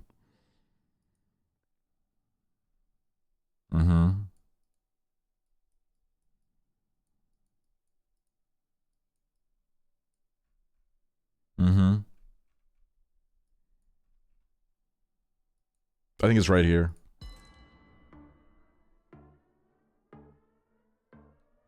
No doubt about it.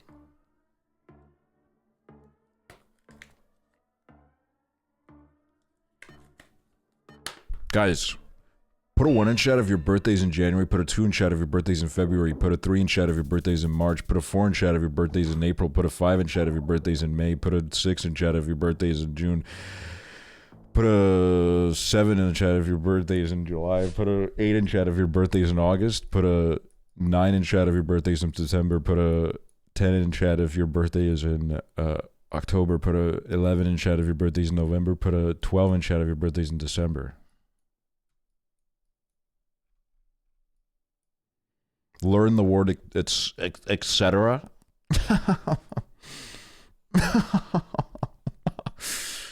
Yeah, well, farm to table, bro. Learn the farm to table. New Hampshire.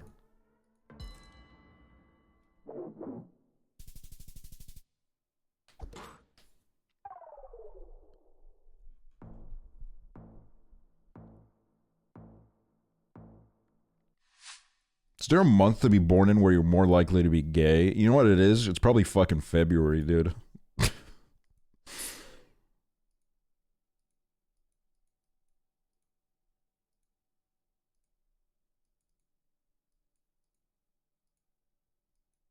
Pride Month? Okay, well, they didn't name it. They didn't make that Pride Month just because they were like, oh, you're more likely to be born gay in this month. There's no.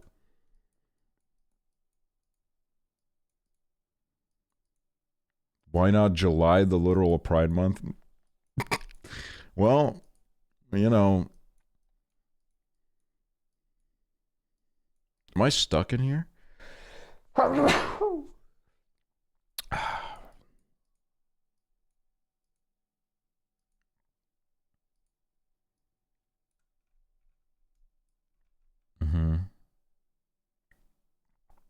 I see. I just got, quote unquote, done moving. I'm very tired. Well, I'll say what. Your message was very moving to me.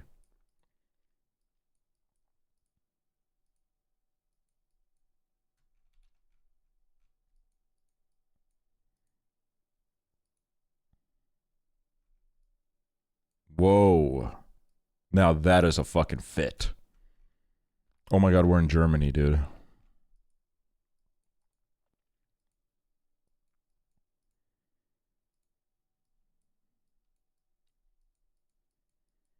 You busy this weekend? I need some help setting up furniture. Yeah, I'm busy this weekend fucking not doing that.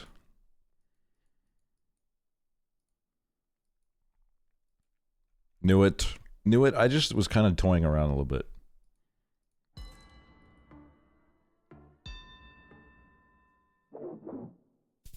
You guys ever get a you ever You ever get a fucking good pair of pants and you just wear them until you fucking can't wear them anymore? That's me right now. I got a good ass pair of pants like a week ago and I just can't stop wearing them. Because you know what? It feels good when like people are like, "Oh, are those new pants?" And I'm like, "Well, technically, they're new to me."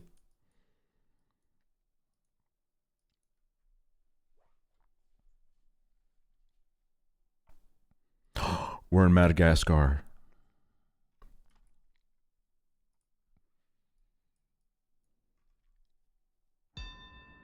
Oh, congrats, dude. Congrats. You saw the sign. Oh, you're so fucking cool. What the... Dude, come on, man. That's barely.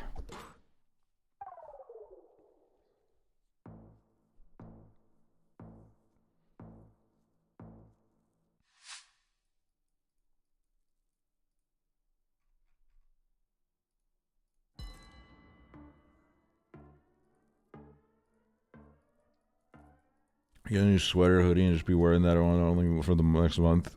Oh, yeah. Or sometimes you come up with a new outfit. You discovered a new combination of clothing. What? White people. What? Are you fucking high? Are you high out of your fucking mind? Put the damn pen down, bro. What the fuck are you smoking? Home Depot, Iraq. Thank you so much. You find a new combination of... you unlock a new outfit. You unlock a new outfit. And you just wear that outfit over and over again because your life has been changed. I love Poland. Damn. I do love Poland.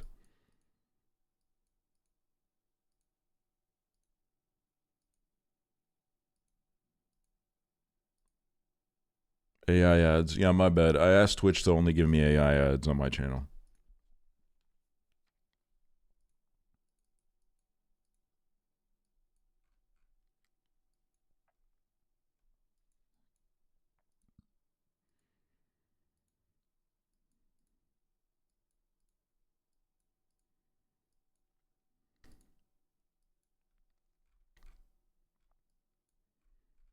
Peekaboo. I'm looking in through your windows. Oh my god, guys. I should do a Red Dead 2 stream on the alt channel. When I get my new fucking PC, bro. It's Poland, bro. I told you.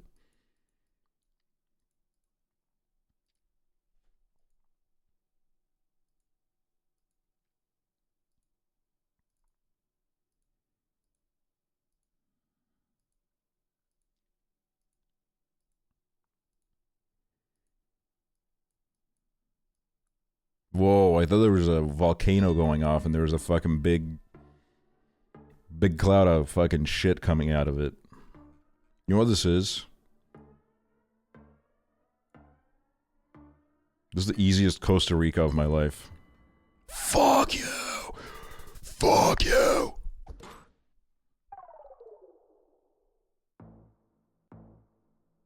You looked right at a sign that said Chiapas. Well, I'm sorry, I don't really know what that means. I'm gonna be. I gotta keep it 100 in the chat room. I didn't know it. I didn't know what that meant.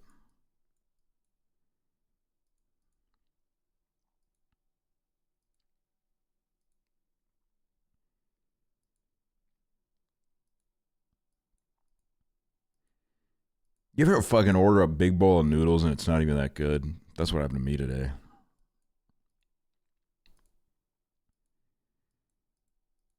Shit kind of blew, bro. Shit kind of blew.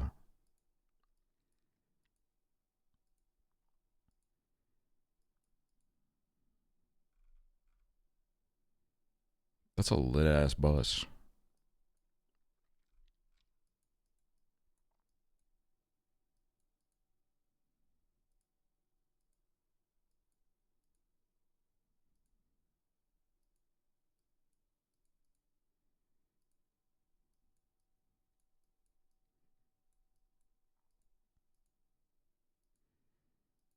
You're playing Inzoi when it comes out? We will do an Inzoi stream. Just to see, you know, what it's about. Look, I'm sorry, I don't know. I'm gonna go Mexico again. And I was right.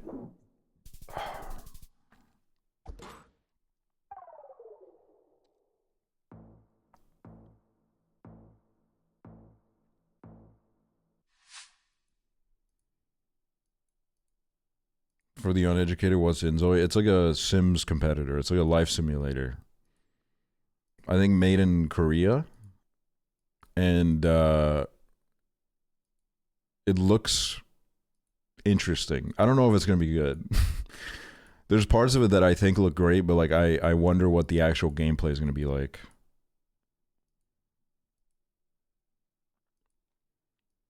You played GeoGuessr 2. Why is this my new favorite stream? Thank you. The payment will hit your account tomorrow.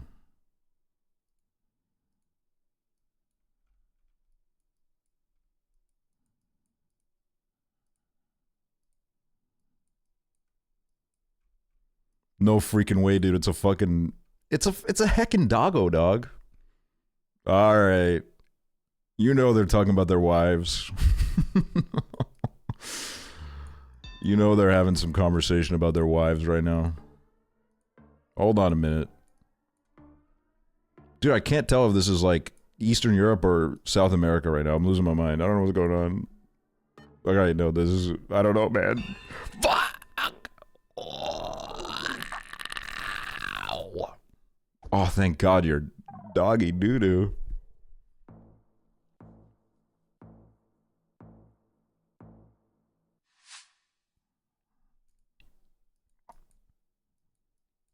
What the hell?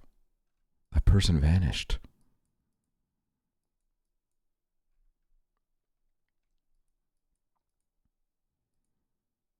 Aren't garages like kind of hilarious? Like, yeah, let me also bring my car into the house. Like, whatever, dude.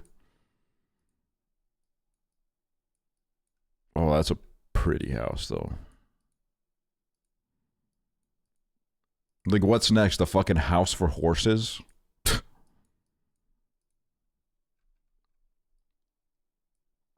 Well, come on. This is the most Romanian shit I've ever seen in my life.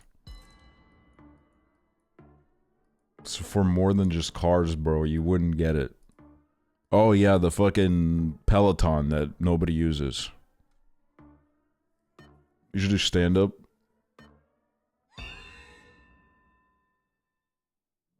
Okay, here's a little stand-up bit. Girls, you ever talk to a girl? You ever talk to a freaking girl, dude? Like, what the hell is going on?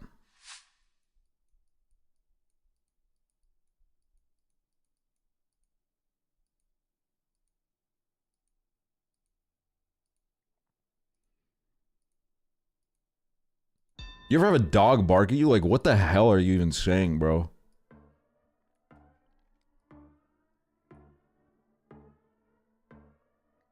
What is it? Alright, hold on. Zoom in. I don't know.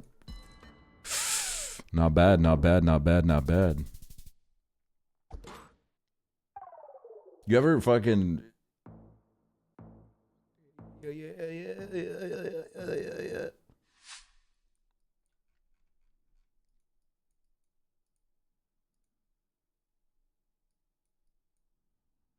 Hmm.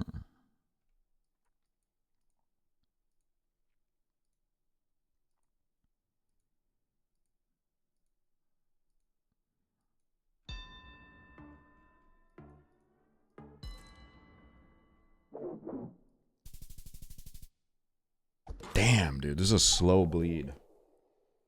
Would you actually ever try stand-up? No, I don't think so. It's not really interesting to me, and I also think, like...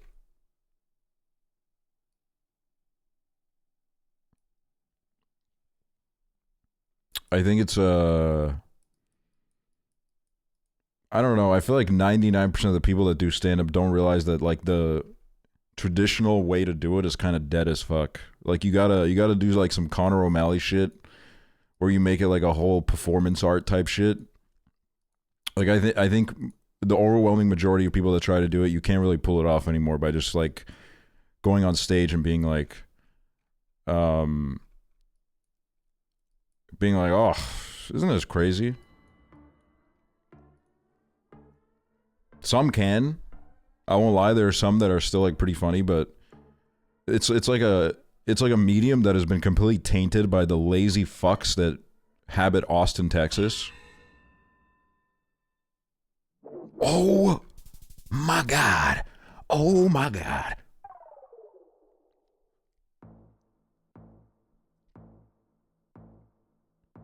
Bill Burr is great. I love Bill Burr. Wow. Holy shit.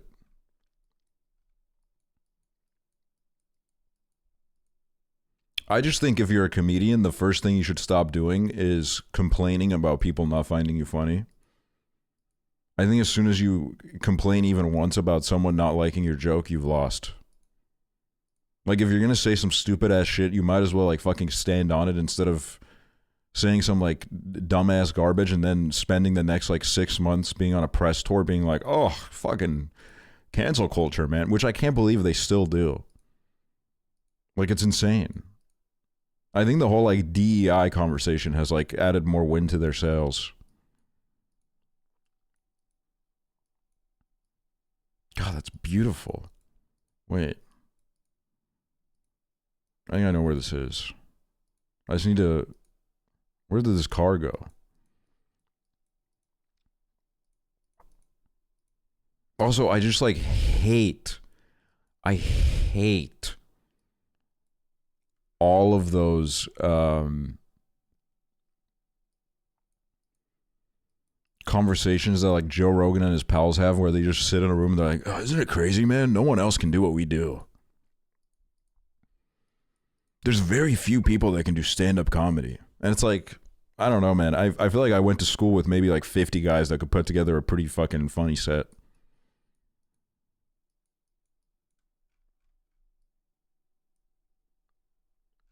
Mm-hmm.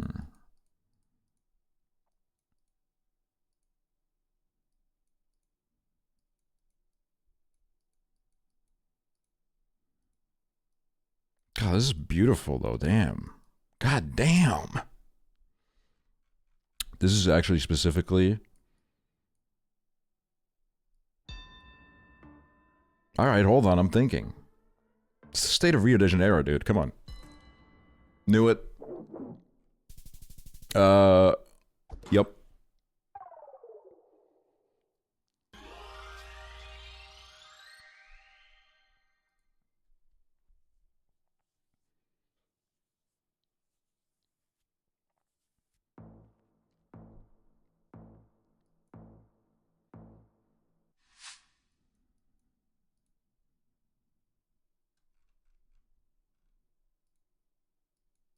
Like, I also think another thing that a lot of stand-up comedians don't realize is that whenever they do like a little LGBTQ bit, I think honestly one of the main reasons why people don't find it funny is not even because it's like offensive, which I mean half the time it is, not gonna lie. It's like very like, I don't know, it's not like very well thought at all, and it's trying to like pander to the fucking assholes in the crowd, but also because sometimes they come up with a joke and they think they're the first person to have ever said it in their fucking life.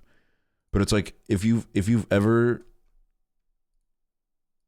even like lived in this universe for 2 seconds, you've heard it. You've heard it. So it's like not even original. It's nothing new.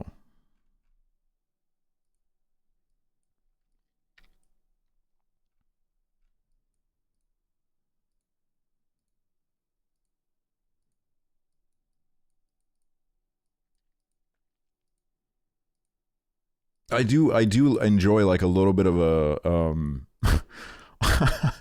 my recent kick has been watching like commentary videos that like destroy Joe Rogan.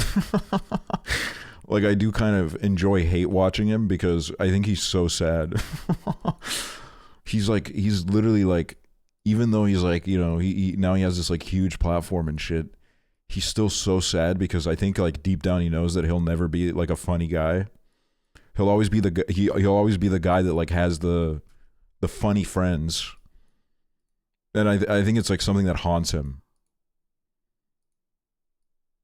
He could make all the money in the. It's like Elon, dude. Elon is the same thing. He's so sad because nobody accepts him as a poster.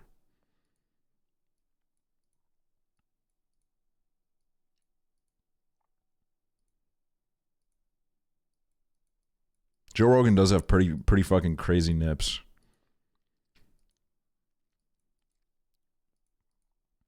Also, here's another tip to any comedian podcasters. Just fucking like, look, I can't believe I'm going to say the fucking shut up and dribble, but like, dude, seriously? Just like fucking, I don't know, man. Stick to like fucking talking about, and I'm looking at you, Theo Vaughn.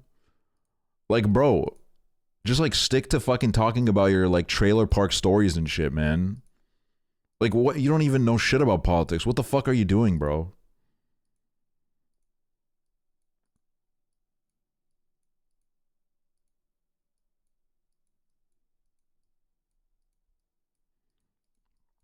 There's so many of these guys where like that apple gets tangled in front of them where it's like, oh my god, dude.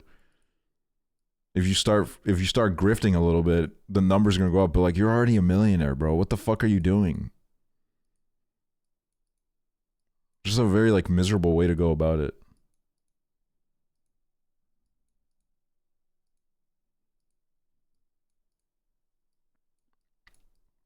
God, this is beautiful though. I'm like honestly just taking in the scenery. I'm not even looking for anything. Not like there's anything to find out here, but it's gorgeous out here.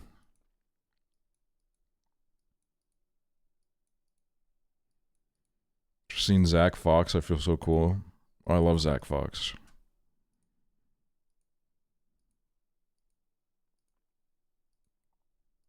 Wait, there's a city up ahead.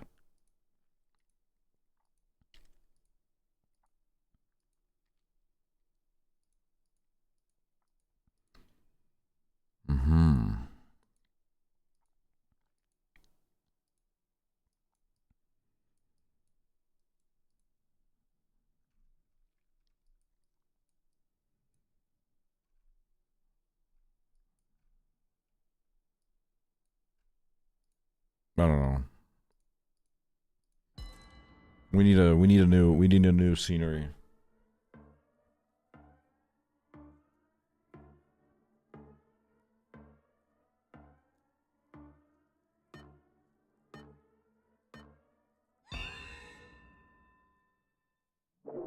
The hell? Hello? Okay. I'll take it. I mean, I have no problems with that.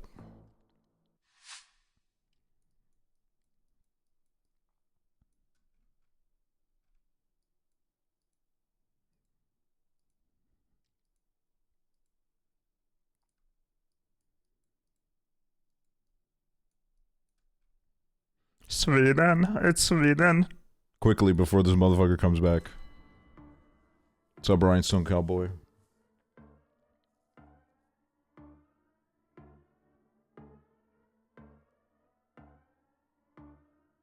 But yeah, I feel like I don't know, comedy is kind of needed to. It's needed like a breath of fresh air, and there are now people that are doing it in like a new way, which I think is great. That was a free win, by the way. That was crazy.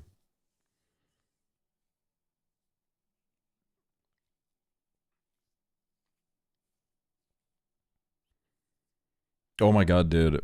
I've gone so far down the rabbit hole because I've been playing Kingdom Come Deliverance too. I've gone so far down the rabbit hole of like all the people that were like, they would be like in the Steam forums of the game being like, so apparently they made the main character gay now. And this was like 2 weeks before the game came out. And there was a guy that was posting like fucking paragraphs about how apparently there's no way to avoid being gay.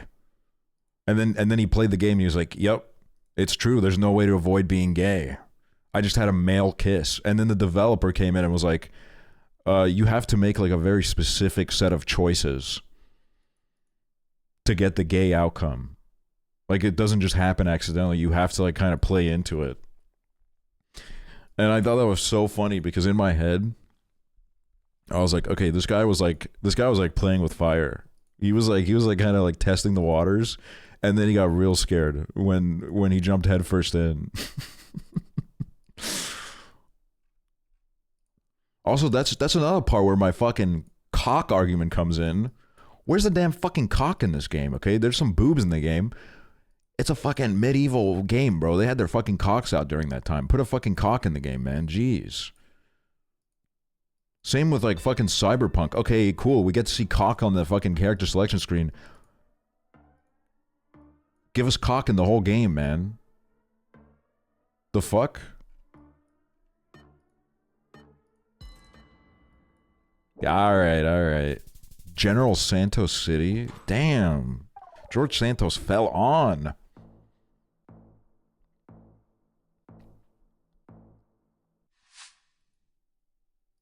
You run around naked though? Yeah, but like there should just be like a guy with his like fucking little cock out being like, hey man, I got my little cock out. Then that's like his whole character. And then you're like, oh man, what? I was actually thinking about this today. I should make a rage bait channel. Where I make a series where I'm like, how would I fix this movie or game? And then I give like the worst takes of all time. I give it a new name. I go under like an alias. Because I was like thinking like, it would be so funny if I made like a review where I was like, the reason that the Bob Dylan biopic sucks is not because of like any other reason that's been mentioned before, but it's because that's Espanol, right? Let's fucking, this is here.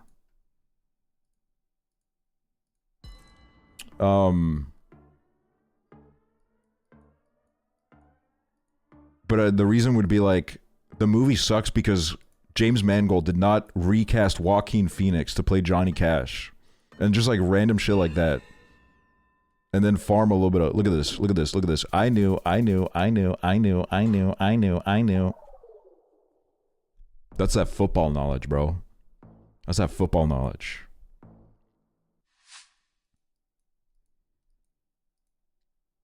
Interstellar, the music was too loud. The music was too loud in Interstellar. I couldn't focus.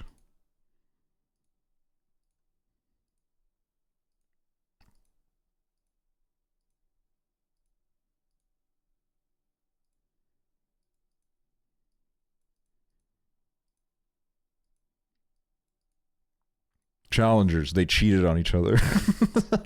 They cheated on each other and made me sad. It reminded me of what's happened to me.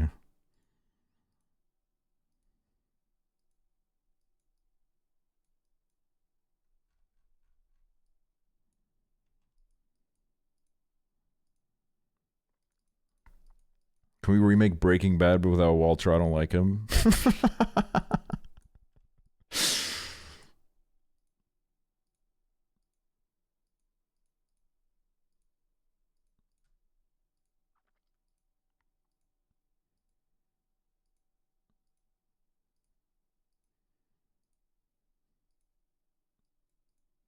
Walter White is low-key a sociopath. That's an interesting take. Did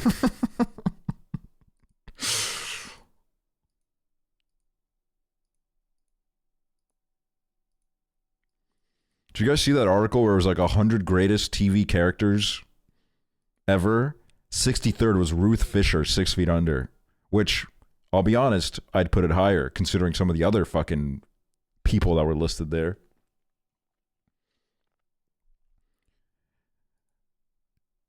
Jeremy Allen White was 100th. And I was like, okay, you know what? I'm not going to discount it immediately because, I don't know. What is this, like Italy? I don't remember any sign that I saw. Fair enough. I was like, I'm not going to discount it immediately because, you know, this is the 100 greatest and there's been a lot of TV shows. And then fucking 5 down from the list was a fucking Ted Lasso character. Fuck you. Fuck off, bro.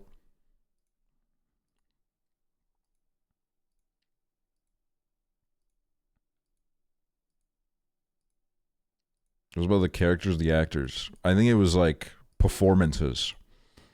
So it was the performance that the actor delivered as the character.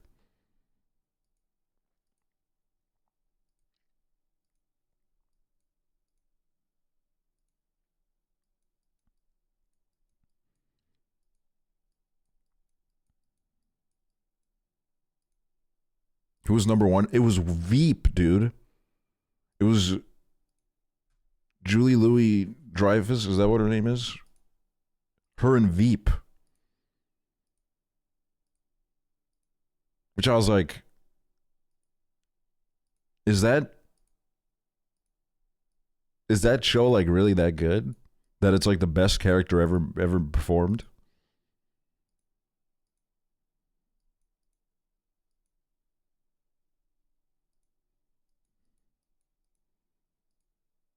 Veep was hilarious. I'm not hating because I haven't seen it. I'm just curious.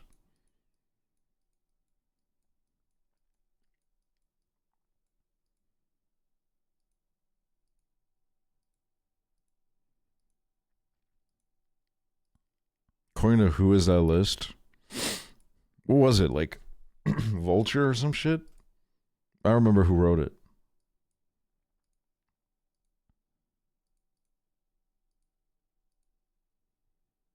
Variety? I knew it was a V. After this round, we'll look through the list real quick. I don't know where this is, and this person doesn't know either. I'm gonna have a moment of relatability with them. I'm gonna drop the question mark.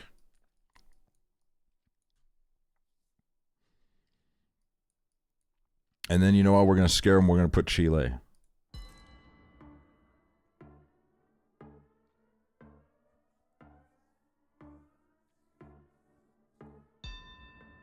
Yo! Yes!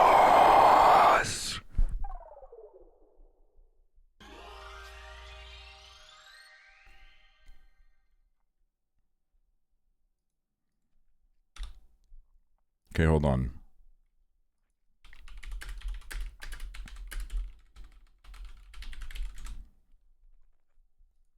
The 100 greatest TV performances of the 21st century. So yeah, it's Jeremy Allen White as Carmen Berzotto.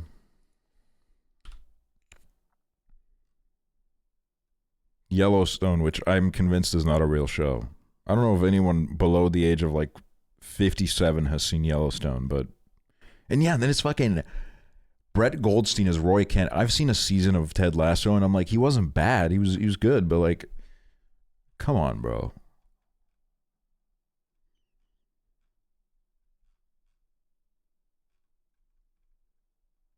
Gilmore Girls. Kate Blanchett. This one, okay. I've seen like quite a bit of How I Met Your Mother, but I was never really that into it. I thought everybody like hated this part of the show. I thought this part of the show was like, everyone was like, what the fuck just happened? Okay, Julia Garner as Ruth Langmore.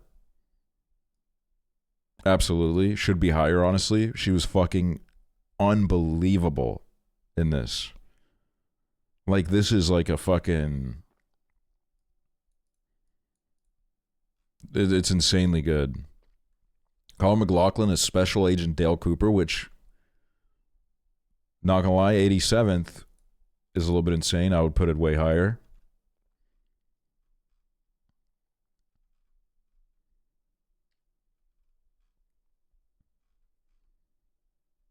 Steven Yeun as Danny Cho Beef, which he was very good in this show. So I'm not gonna like hate on it. I thought it was an interesting inclusion. Michelle Williams, love her. Al Pacino as Roy Cohn, another. Who did it better, dude? Who did it better? Allison Williams. I saw this and I was like, all right, I'll watch Girls soon. I really want to watch Girls. And this might be what Makes me do it. Naya Rivera, Santana Lopez, Glee, which I did love her in the show. I was surprised though to see it on the list, just because like I didn't think they would do a pick like this, but I do think she was great in the show. Like,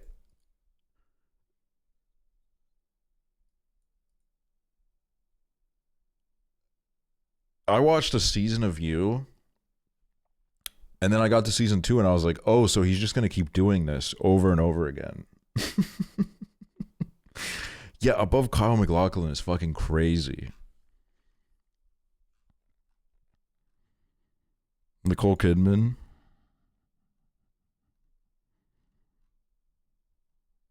Rami Malek. Got so much worse because he became British. He became British. Oh my god, I love Patricia Clarkson. I love her. I haven't seen Sharp Objects, but I love Patricia Clarkson. Anthony Starr as Homelander. I think like another layer was added to his performance when you realized like maybe he was just like, he wasn't even acting, dude. Maybe he was Homelander, bro.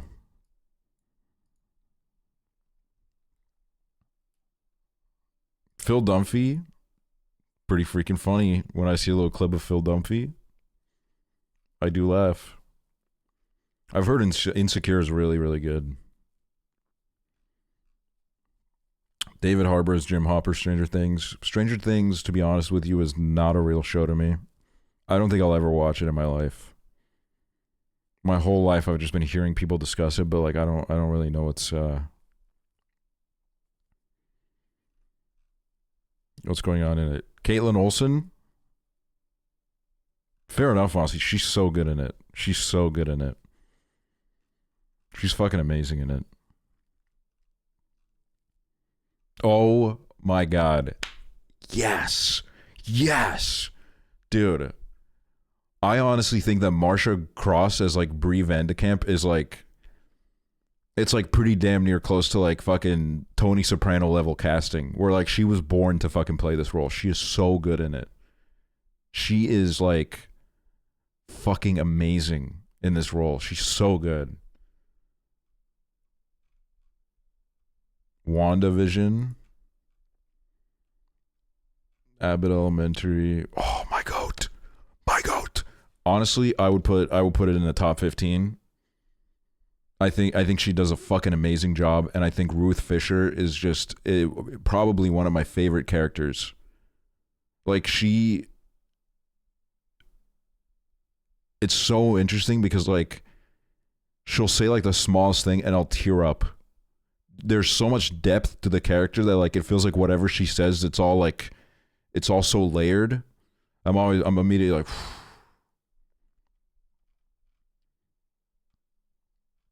she's so good. Which Ben Linus also really good character. I love Ben Linus in Lost. Probably one of my favorite things about the show. I haven't even heard about Big Love. Big Love.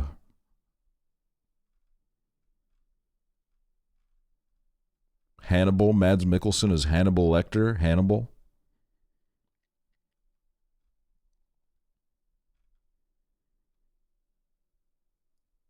I would say yes, absolutely. I love Abed.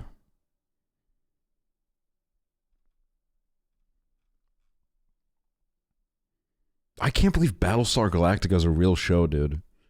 For so long, I thought it was a thing that they made up on The Office. I never realized it was like a real fucking thing. Like, Battlestar Galactica is like, how can we give like the most like stereotypically nerdy name to a show so that we can use it as like a punchline in a show? That's what I thought it was.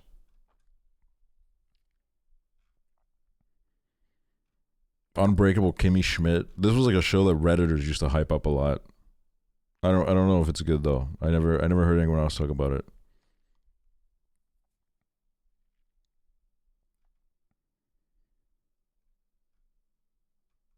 Wait, is it actually called Downton Abbey? I thought it was called Downtown.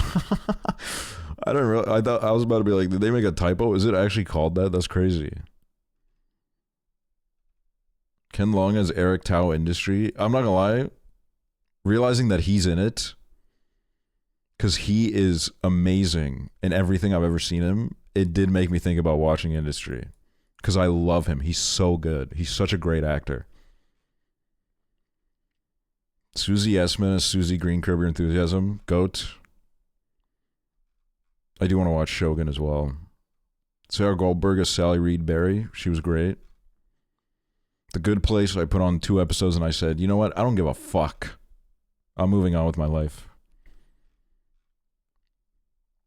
Okay, like 45th of all, like, of the 21st century. Like, don't get me wrong. Great. Love it. But like some of the characters that have been already mentioned, some of the actors and actresses that have already been named, I don't know if like I feel good with 45th. I don't know, man. Oh my god. GOAT character. GOAT character. Oh man, Orange is the New Black used to be like the fucking coolest show of all time. Like I loved that show, but then I gave up like 3 seasons in, I think.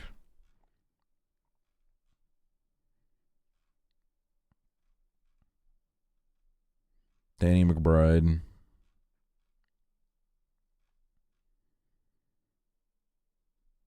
Pen 15. Penis.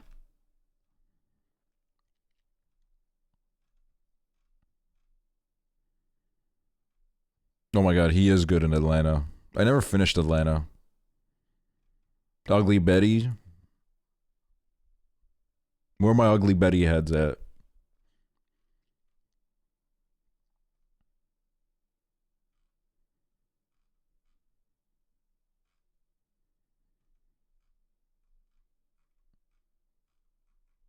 '30th is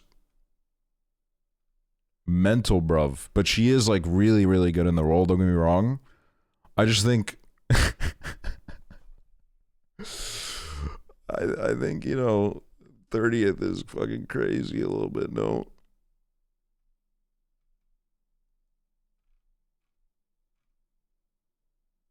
Friday Night Lights. Deserved. Honestly, could be even higher. Fleabag is amazing. Fucking love Catherine O'Hara. I didn't even know she was in Schitt's Creek. But I love her.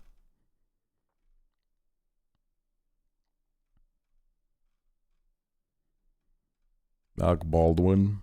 Laura Dern. Love Laura Dern. Honestly, yes. She was so good in this. Dude, I missed the week to week of The Curse coming out. And every week we'd go live here and we'd say, what is going on, guys? Is this show going anywhere?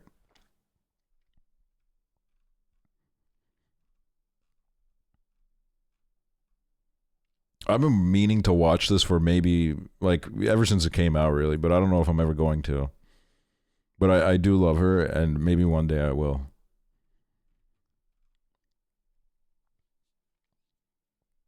Kate Winslet. Oh my god. So fucking deserved. So deserved. She's so good. It's fucking crazy.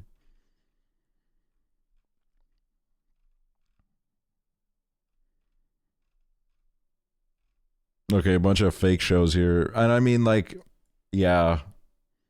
Yeah. You know, like, you can't really disagree. You know, it's been discussed to death, but you can't disagree. It's like, you know,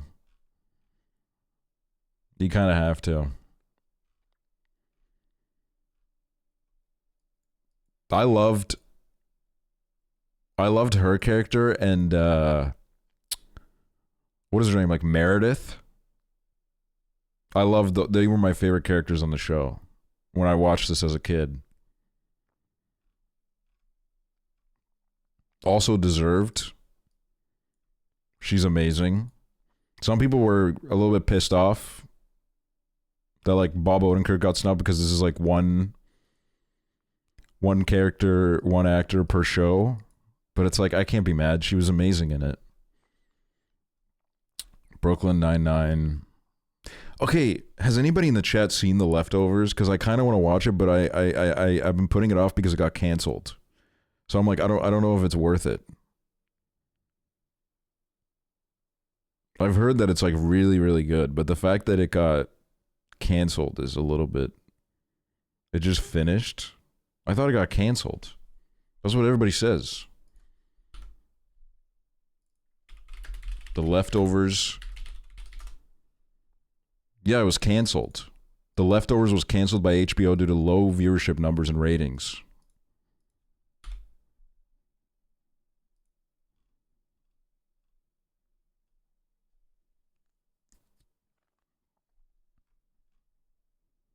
It was very Twin Peaks-esque. Yeah, I've heard that too. Oh my god. This, he is so good. He is so good in The Wire. He is incredible in this show. Absolutely deserved. And I mean, like, yeah. Yeah, absolutely. Like, there's like, yeah, I mean, you know. This is another show that I hadn't heard of until I looked at this list. And now I'm kind of curious. Like, what is this? It says HBO. If it says HBO, I take a little bit of a closer look. Elizabeth Moss is Peggy Olson. I can't be mad because she's so good in the show. She's fucking incredible. But I do think the thing about Elizabeth Moss is like I think she'll probably have like more roles where she's going to be incredible. While I think John Hamm will never do anything good in his life again. And I think John Hamm was meant to be Don Draper. That was like his thing. Like I think like, you know, I would give it to John Hamm just because he has nothing else in his life. He has absolutely nothing else going for him. He does like Super Bowl appearances now. And I mean, like, all right. I was a little bit shocked. But I was like, yes. Absolutely. And then, yeah, Julia Louis-Dreyfus. Veep. Greatest character, 21st century.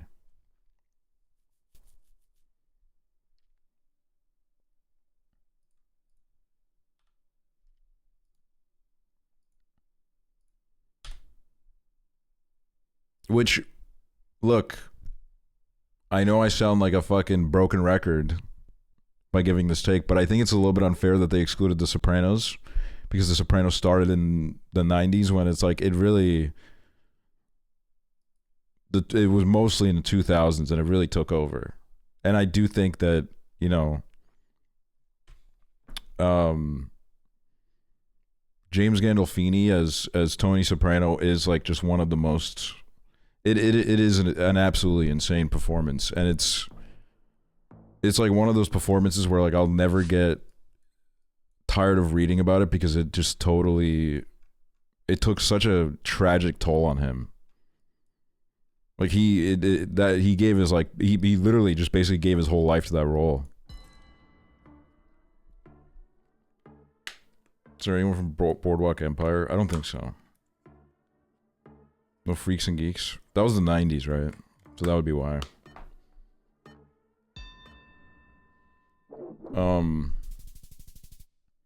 But yeah, it really made me think more about the fact of like, okay, one thing is like playing an evil guy in a movie, right? You pull up to like for like 3 to 6 months, and I'm sure it still kind of like takes a little bit of a mental toll. Because you probably have to like go to some weird places in your brain to like unlock that performance. But like to do a show for like fucking like 7 seasons or some shit where you just have to show up to work every day and just play like the most despicable piece of shit. Like, I was like, yeah, no, that shit would fuck me up too, man. That's like years of doing that shit, constantly having to channel that energy. Like, that's, and that he hated it. He hated it by the end. Like, he really, he was so exhausted of it.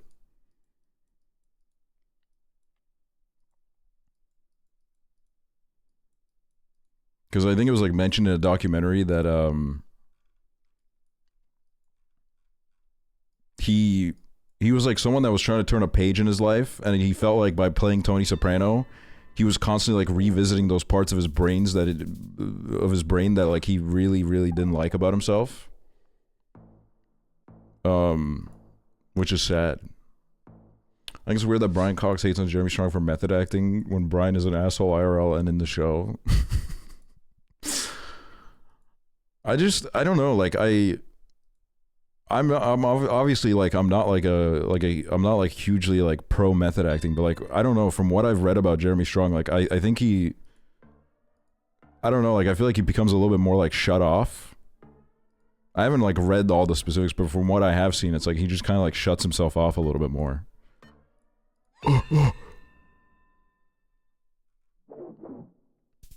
Which, like, I think the method acting where, like, you just kind of want to be in the zone and you don't want to, like, talk to your castmates as much, like, I don't think that's, like, really that big of a deal. Obviously, I think it's a problem when, like, they're, like, always in character and their character is, like, a fucking raging psychopath. But, like, if you just kind of, like, don't want to talk to people for a bit, like, I don't know. I mean, I'm honestly, like, partly I relate to that because I don't want to talk to people sometimes either, and I'm not even doing method.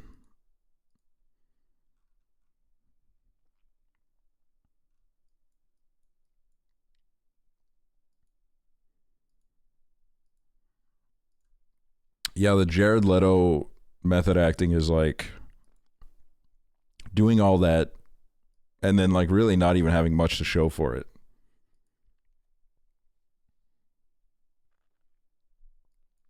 My mom worked on Presumed Innocent and Jake Gyllenhaal went too method. It was bad.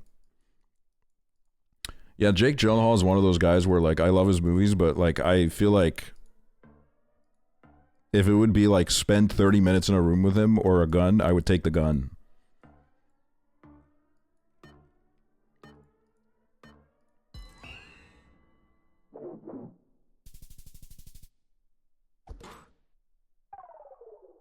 Like I think he's like insane. I don't know if he was acting in Nightcrawler, man. I think that's how he is about his movies in general.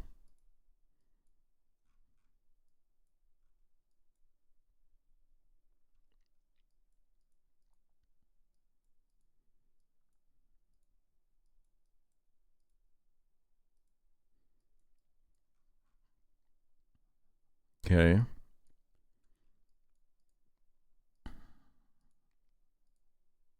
Like this is obviously like a very parasocial conversation, but like I could hang out with like Ryan Gosling probably. You know, I could probably like manage that. Not with Jake Gyllenhaal. But okay, here's the thing is, it probably actually wouldn't be bad for like 30 minutes because I think he's like pretty good at behaving in like 30-minute intervals. But I feel like with a guy like him, it's like if you're spending like weeks with him, I think I think it would leave like a permanent effect on me, dude. It would like change me forever.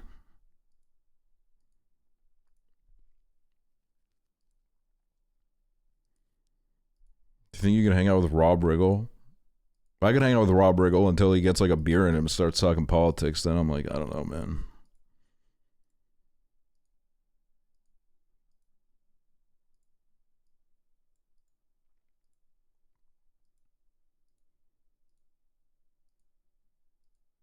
Think you could hang out with Clark Duke? I don't even know who that is.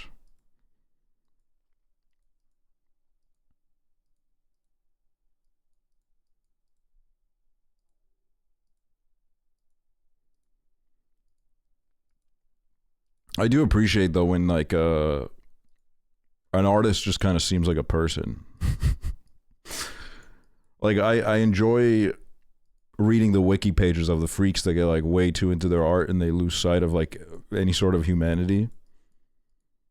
But like, you know, I wouldn't want to like look him in the eye, to be honest with you.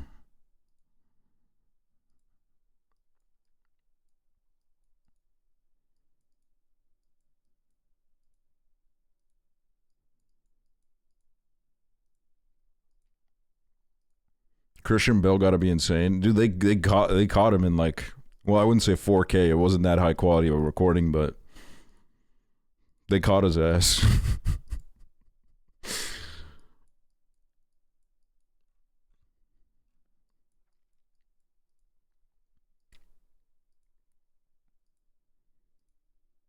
David Lynch being so method, he would regularly piss in the sink well into his 70s. I think one of the things that made David Lynch so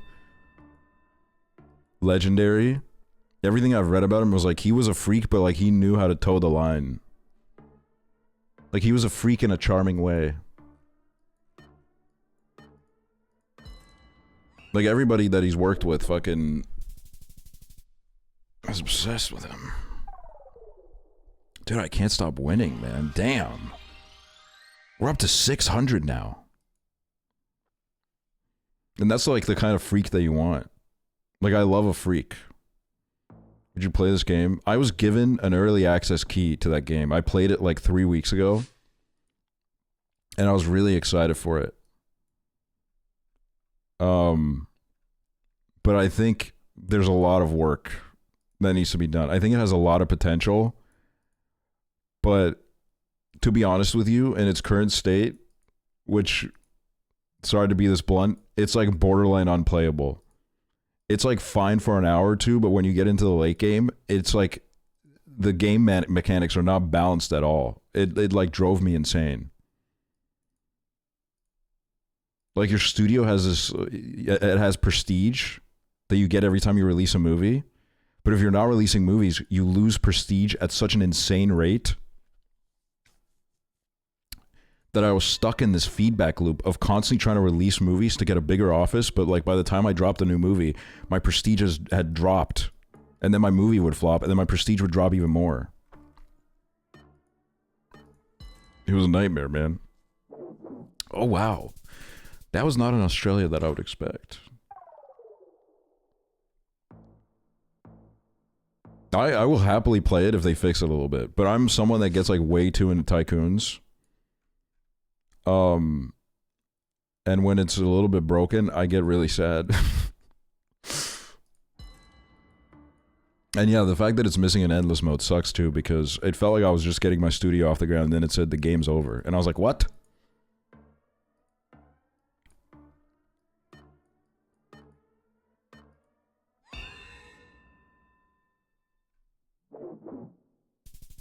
But I think it has potential. I believe in the developers. They'll fix it. And then maybe one day we'll play it.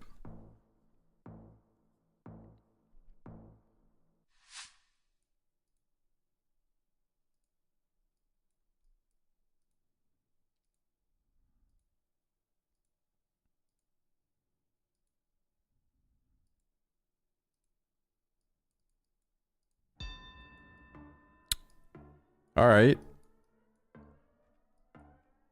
I don't fucking know, man. I have no fucking clue. Whatever, dude. Whatever. Holy read, man. To be fair, I had this loss coming. I was on a crazy streak.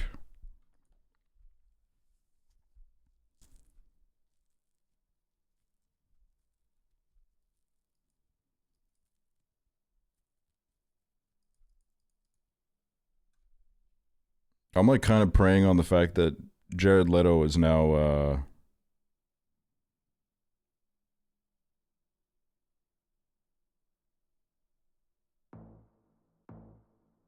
sorry, I got an email. I'm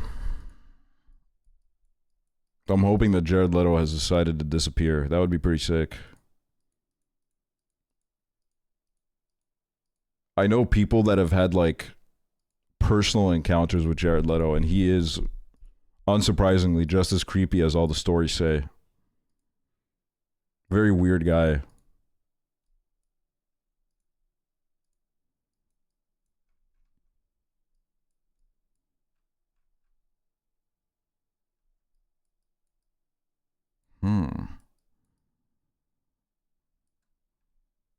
This is Estonia.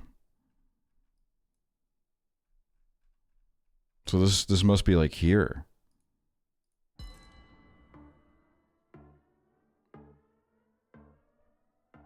Sending a dead pig to your coworker on set is insane. No, that's just like cooked. That's just insane. Look at this, dude. Spot on, man.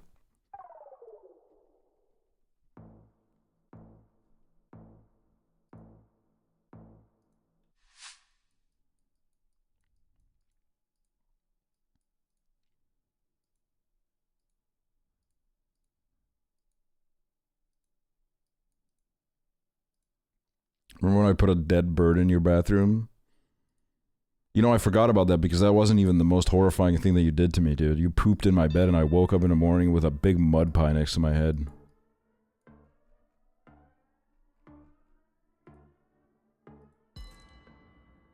I'm surprised the fucking smell didn't wake me up. You know what? It honestly did, and then I fucking passed out. World famous girl, thank you.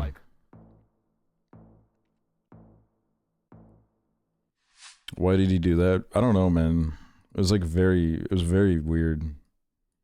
You didn't have a pillow? I was trying to help you.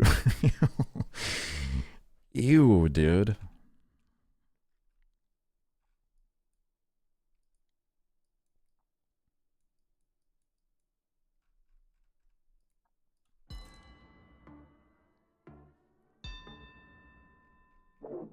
Ah, you fucker.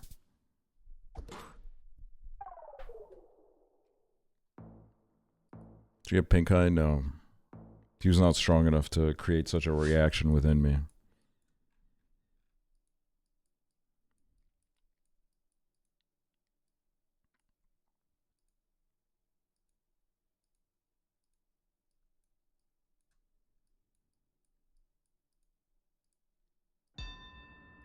Can we talk about how bad seasons 4 and 5 of Arrested Development were?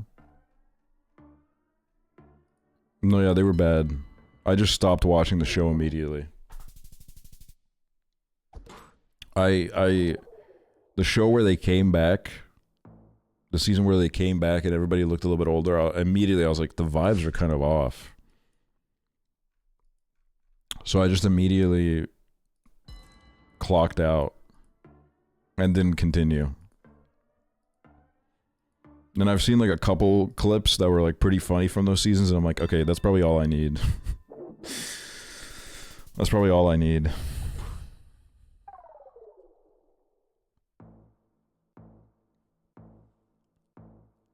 What's up, Julie Hates Nightbot?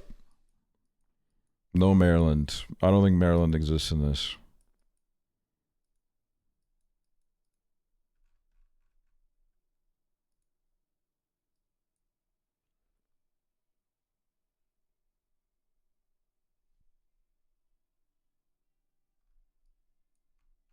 Okay, so this is Canada. What is that first word, though? I can't fucking understand.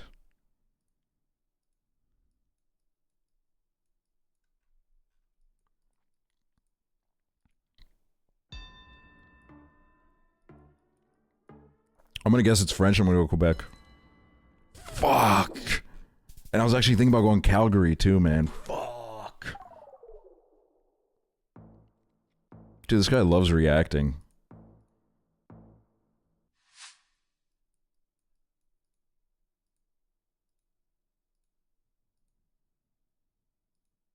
Also, I forget who said this, but whoever said this was right, where they said that method acting is very much like a male luxury, where I think if any woman tries to method act, they immediately get like blacklisted from the industry for being difficult.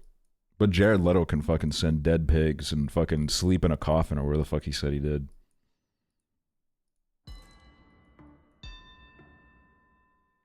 Come on, can I fucking win? Yes! Yes, this is gonna be fucking huge for my rating.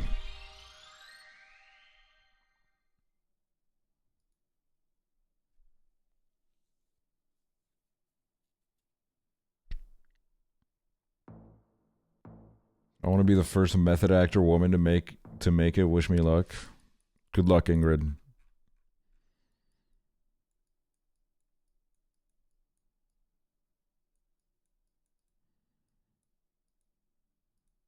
What a miserable way to live. Like, be a better actor. Like, that is actually a good point. Wait, whoa, whoa, whoa, whoa, whoa, whoa, whoa, whoa, whoa, whoa, whoa, whoa, whoa, whoa. Oh my god, I thought that was the Estonian flag. Bro, I thought that was genuinely the Estonian flag.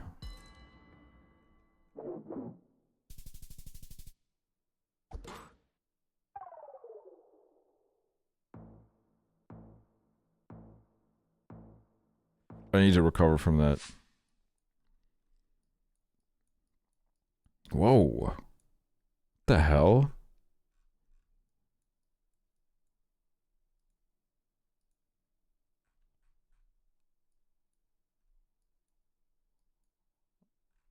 Okay, so this is like on the border of... It's probably like somewhere here. This is crazy though, the fuck?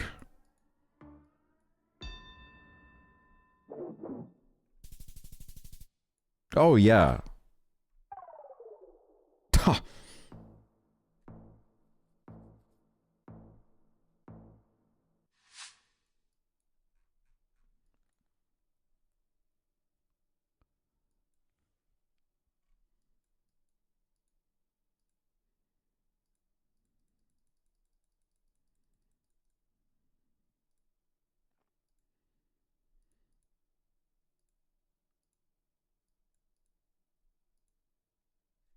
Scoobrew. I'm growing my mustache out of my actual shit. Been growing my mustache out on my actually shit. Dude, growing your mustache is the best. Seriously, it's so good.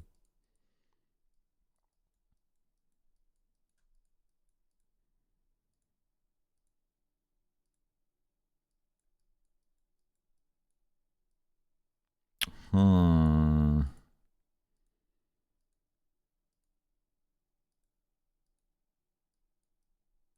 Where the hell are we? No littering. Some kind of police state.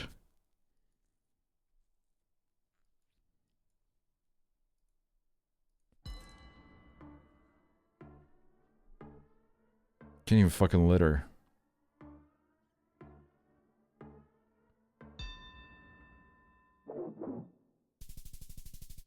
What's your favorite season of 6 Feet Under?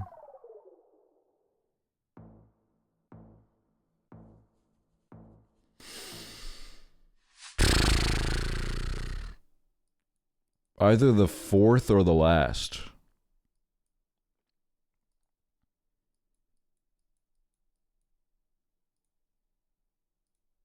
It would have to be one of those.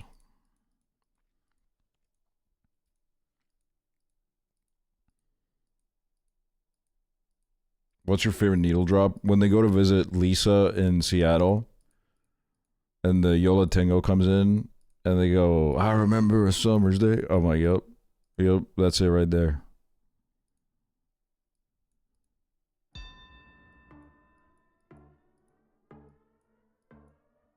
Like, what the hell? I don't know, bro. Colombia. It's not Colombia, but yeah, what the hell? No, I'll come back from this. Watch this.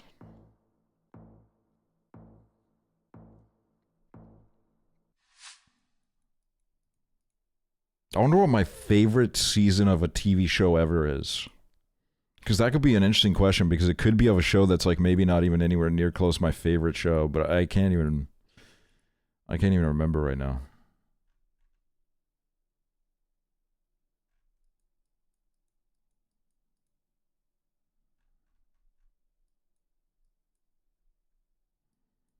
I'm gonna go Albania. We don't get to guess Albania enough. I don't think it's Albania, but I'll go Albania for the... Gotta be Glee. Glee does not have a single consistently good season. There are stretches in the show that are good.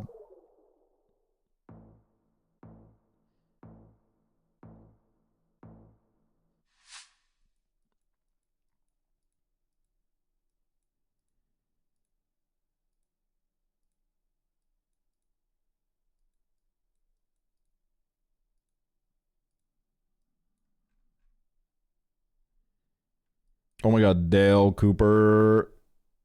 Dale Cooper. Big Bang Theory season 6. Okay, everybody in chat, be honest. How many seasons of The Big Bang Theory have you watched? I'll start 0.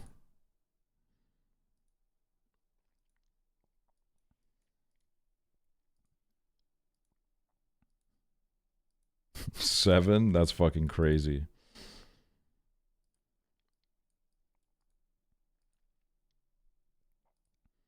Rushed a girl named Rachel Berry last week. Had a field day with that. I can't wait for the fucking Julie Hates Nightbot article to drop where we learn about the crimes that you committed.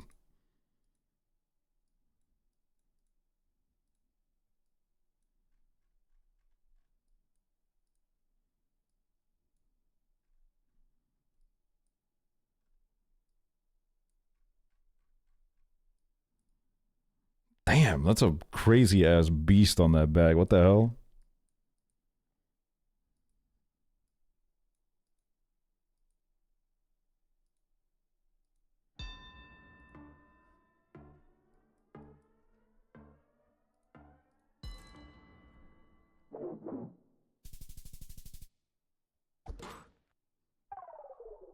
I'll take my loss. No big deal.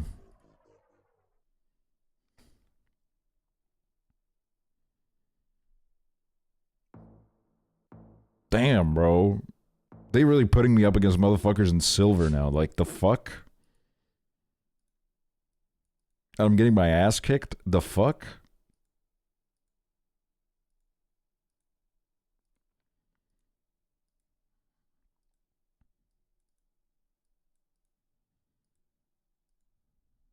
Also, I think... Look, I think that list should have been 2 characters per show. And I think Michael C. Hall as David Fisher should have been on that fucking list. He is so good. I'm sorry, but like, now that I've watched 6 Feet Under, I never really believed this anyway. I mean, it's like preferable, I guess, but like, I'll never shit on a non-gay person for playing a gay person just because I'm not gonna lie, like Michael C. Hall, I don't know if there's like a gay person in the universe that could have done a better job than him. Like, it's crazy. He just got it. He got it like to the fucking bone, man. It's it's insane. He was so good. It's because he was a theater kid. Yeah, that's true. That's the check you got to do. You got to see if they're a theater kid or if they're just like some guy that randomly started acting. If they're a theater kid, then they might as well be gay.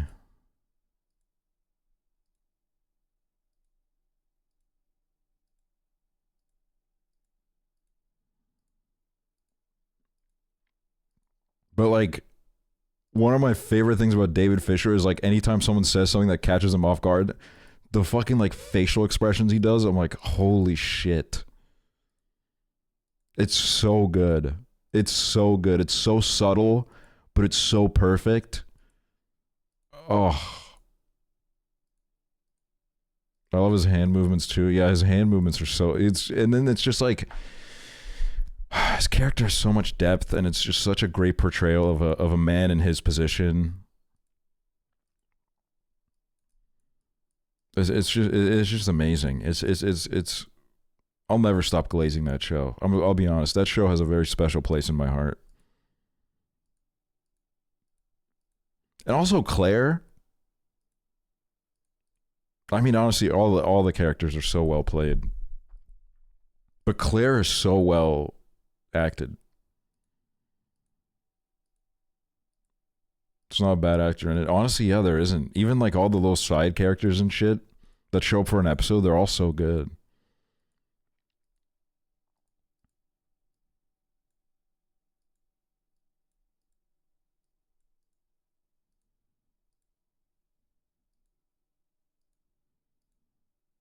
Can you raid Wavy, please? No.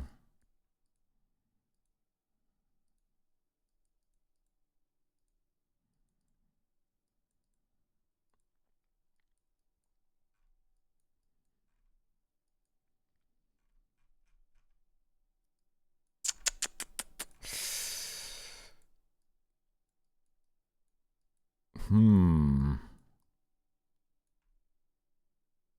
don't know. Probably not. It's probably over here. But you know what? That's fine. Moving on this round for about 6 hours.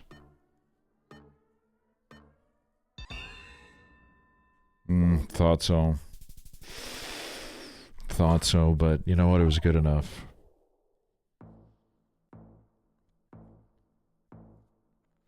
Also, yeah. Okay.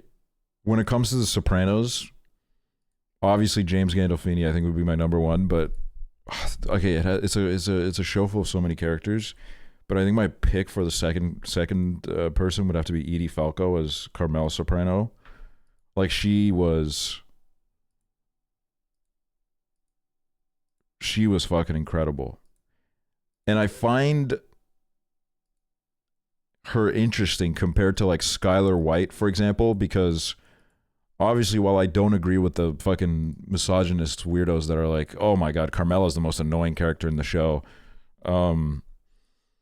The huge difference between Carmela and Skylar White, for example, is the fact that like Skylar did not choose any of this at all.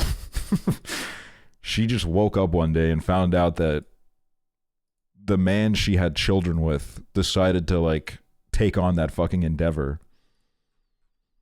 Meanwhile, Carmela throughout the whole show kind of wrestles with the reality that she knew what she was getting into. She knew who Tony was.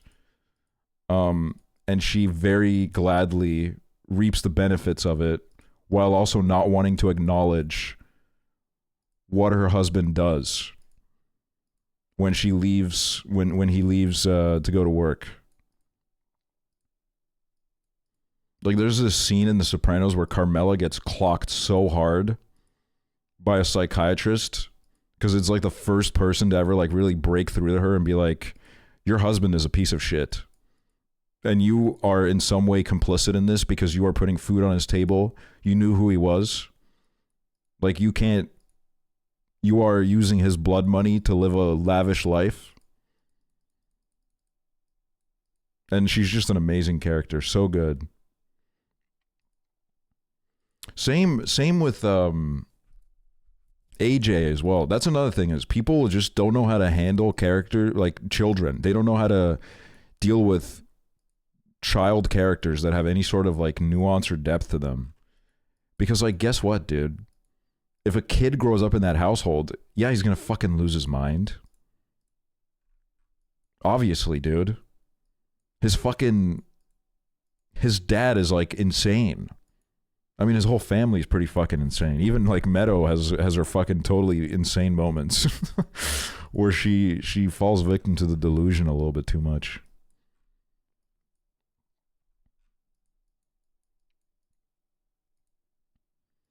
Another thing that Breaking Bad basically copied. I think, yeah, I mean, I think Breaking Bad takes like pretty clear inspirations from The Sopranos, but honestly, like it does do it in a way where it gets away with it. It's kind of like the Killers and their first album, them just ripping off everybody that they loved, and it just kind of works. It just works.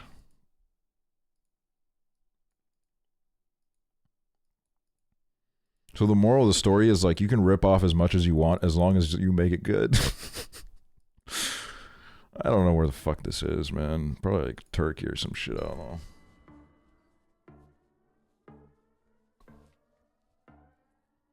Well, I think, yeah, I mean, I think it's a lot easier to be sympathetic towards Carmela than it is Tony, for example, because like Carmela is, she's not the one that's going out there and fucking murdering people. But I think, with Skylar, it's like it was all kind of dropped on her. She didn't have a choice. She was trying to like manage the fucking situation in some way, at least.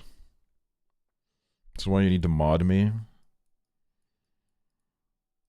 I'm scared of Ingrid as mod. Honestly, the episode of Big Bang Theory where they all play the Star Wars MMO for a weekend is really great. any show that does a like an episode where they just play video games and it's like an actual like real video game, they're the best.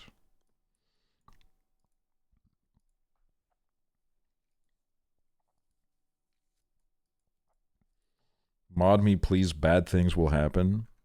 Bad things will happen if I mod you.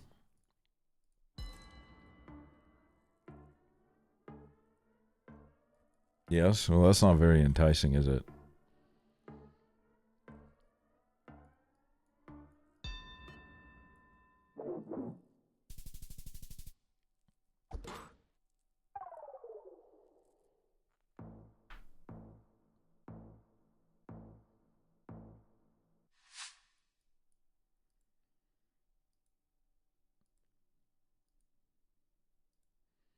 Also, it is really funny how...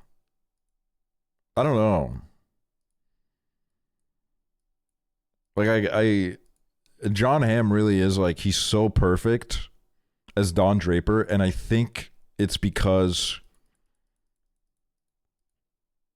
there's like a little bit of Don Draper in him, dude. If you've ever seen him in a situation where he has to explain those allegations of him in a frat where he like put a hammer to a guy's balls and like dragged him around the floor or some shit, you can see like that same dead look behind his eyes that Don Draper has every time he like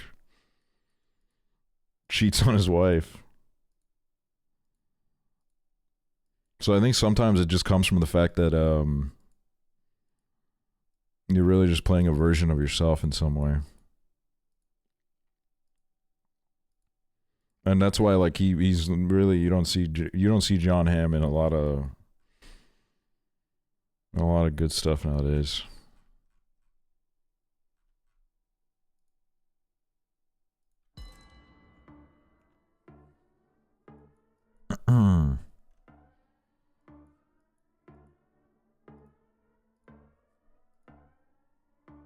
You watch this Black Mirror episode? I don't know. I've watched very random Black Mirror episodes. The way I watch Black Mirror is I go, also I'm destroying this guy. I when a new season used to come out, I would just like go down the list and I would read like whatever description sounds interesting. And then I'll just watch them.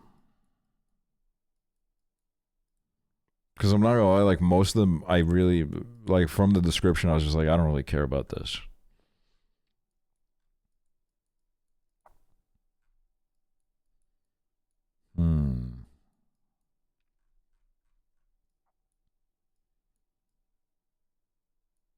Yeah, let's do like here, Norway. Maybe it'll be Iceland and I'll be fucked, but there's no way I lose when there's fucking, he has 15 health, dude.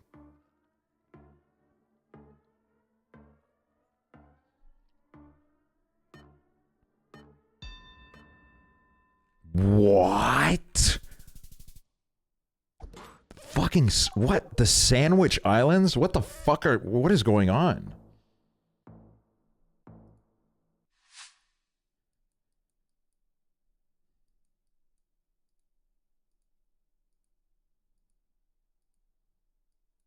What?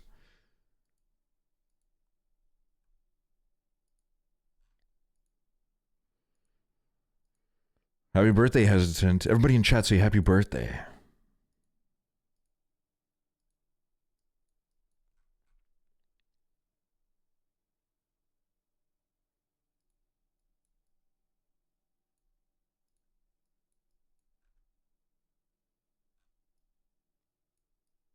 NL, huh?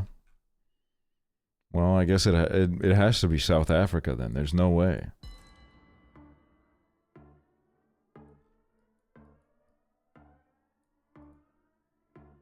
Or no, dude. You know what it is? Okay, never mind. Damn, bro. What a way to drive. Yeah, the 2.5 Men with Miley Cyrus is crazy. I remember watching that when it came out. Because I was like, holy shit, they got Miley Cyrus on this.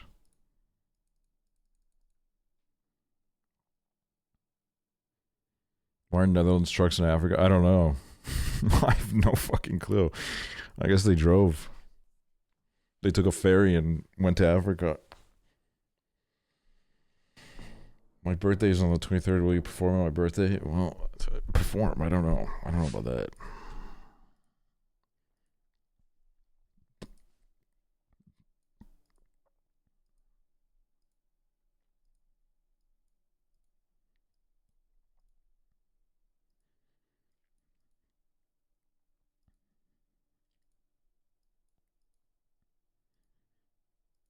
I watched an Estonian film in class yesterday. Which one?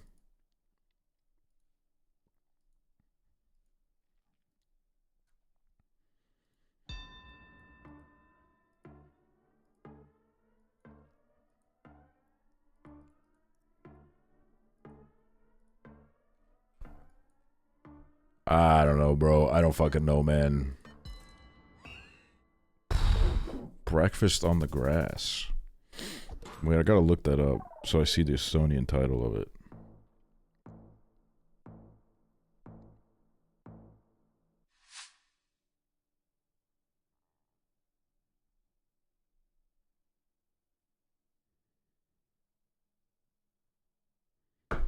Oh shit. Kind of looks familiar.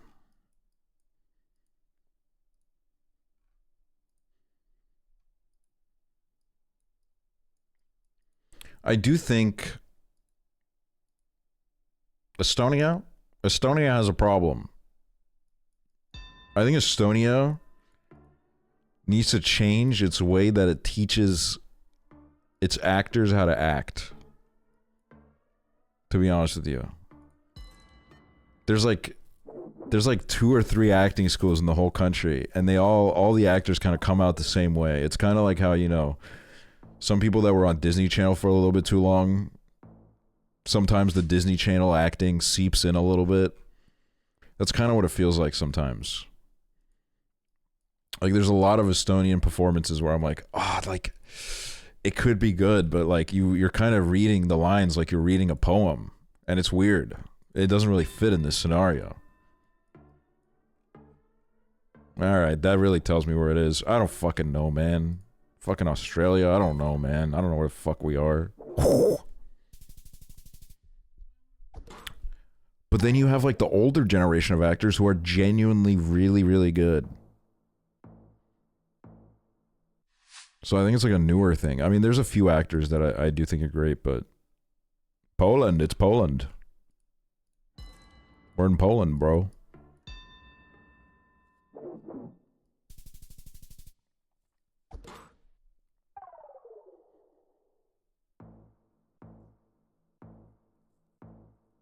Do you have a favorite Estonian actor? I have a few, honestly, that I really love. Some of them are really, really good. Like, yeah, the motherfuckers that are now in their like 40s to like 70s, just a very good generation of actors.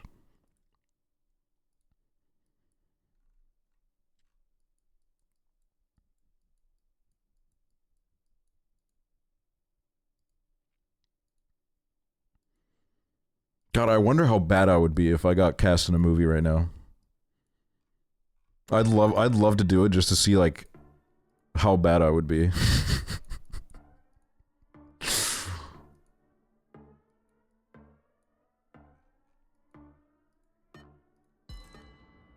Sweden. A lot of young Estonian actors influencer types, or is it a more American thing? No, as Estonian actors, they're like on some real like starving artist shit, because like it's really hard to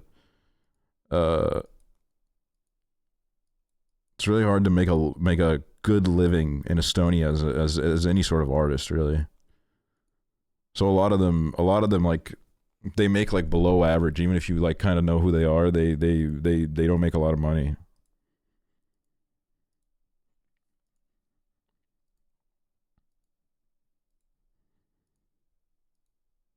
So they just kind of stick to that grind, and I mean, I'm sure some of them try to influence, but not any ones that I have in my perception right now.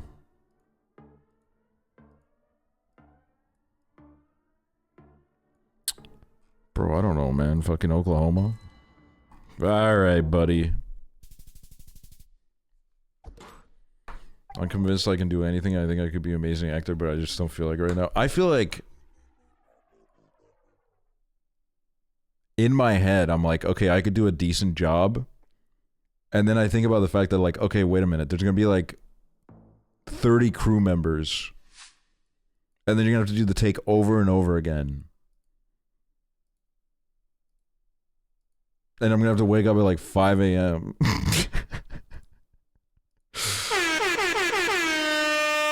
Oh, I'm so glad I had my volume down low, man. Jesus Christ.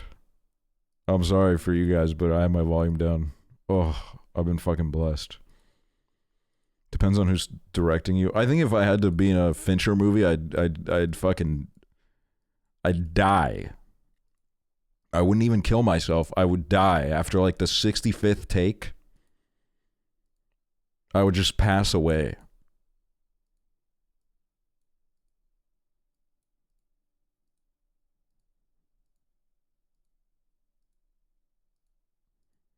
It would be fun to do theater though. But theater's fucking... God, that's fucking tough though. You gotta like memorize the whole fucking play. Jeez.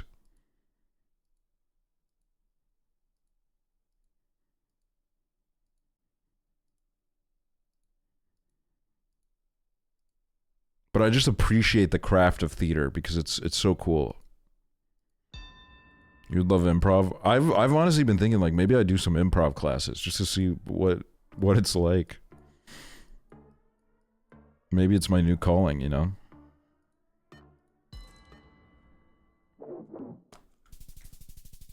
I also feel like improv classes have like really fascinating people.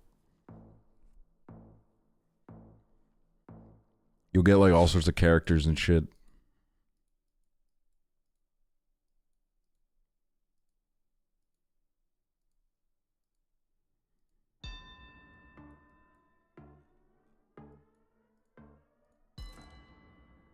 Damn, bro, we were trying to go for the... I don't know what the fuck this guy was trying to do, but...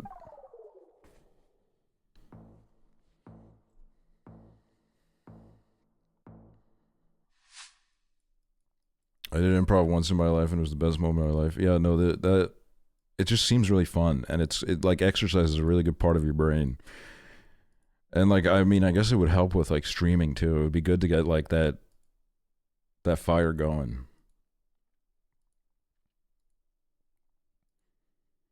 My eyebrows move like crazy when I talk. If I was an actor and people notice that, I think I'd die.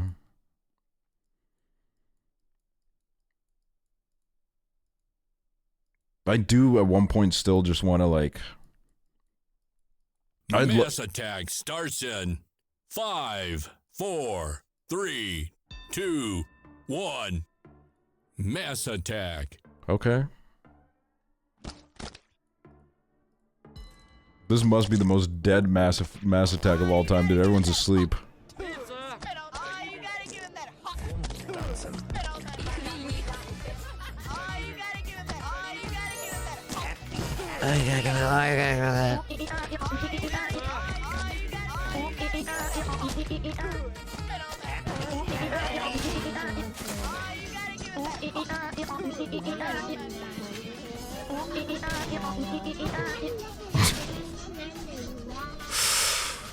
Jeez Louise, man.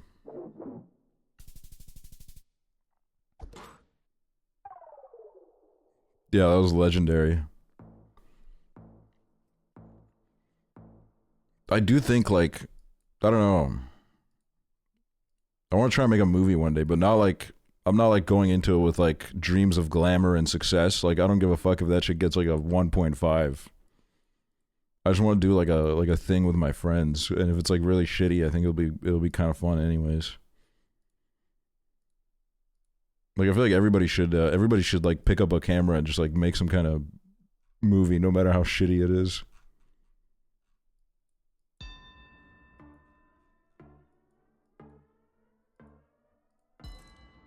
Yes!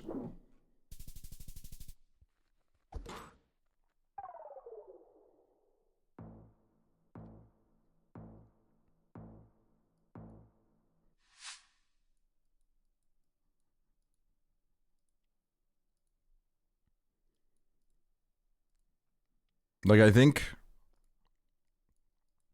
thinking of a concept of a movie is very, very, like, well, I wouldn't say like very easy, but it's like easy.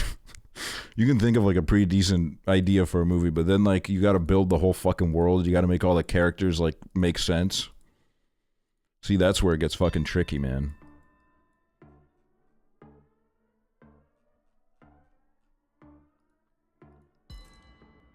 Just ask ChatGPT.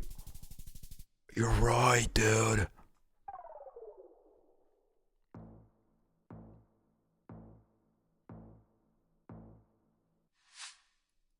Whoa.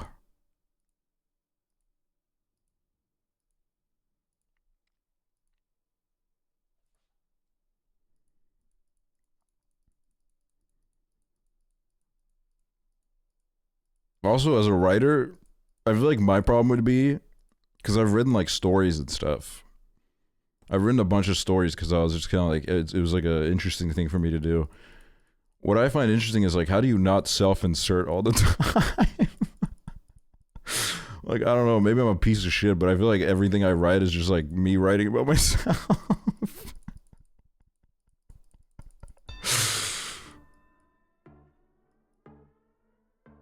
Fuck it, dude. I'm going to Hawaii, and this is what's gonna cost me the round. Oh, never mind.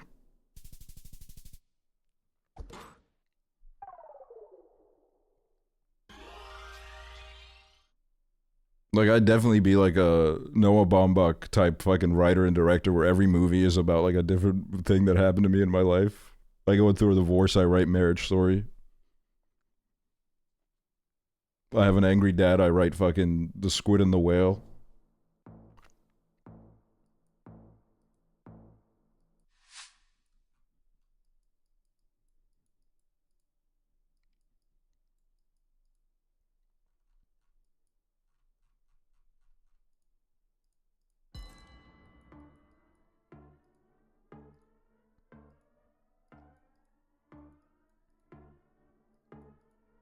You're like 60 and all your movies are about 60-year-olds dating young, beautiful women for no reason in particular. No, literally.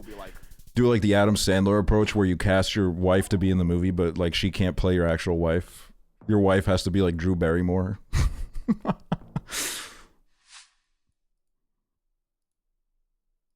Angie Baldy, thank you so much for the sub. Thank you so fucking much. Bisexuals writing a movie be like, all right, my wife can be in the movie, but I will be dating a man.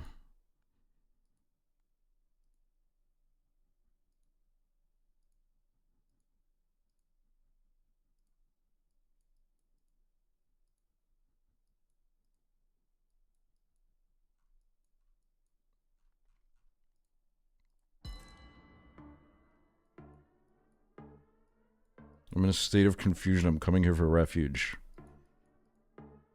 I don't know if this is any sort of refuge for that sort of thing. Might worsen it.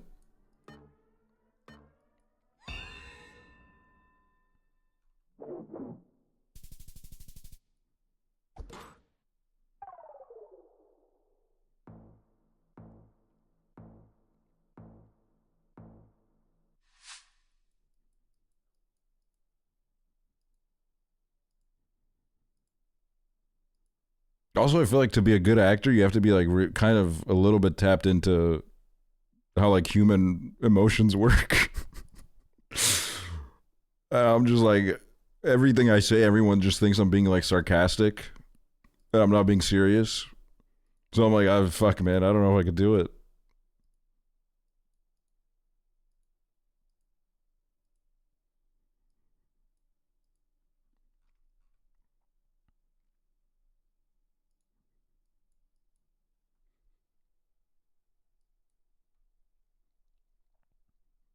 Now that is fascinating.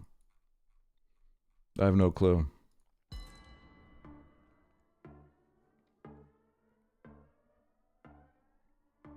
Jesse Eisenberg does it. That is true. He does do it by continuously just playing himself, which I think I could do. I could play myself. I could just pretend to be myself.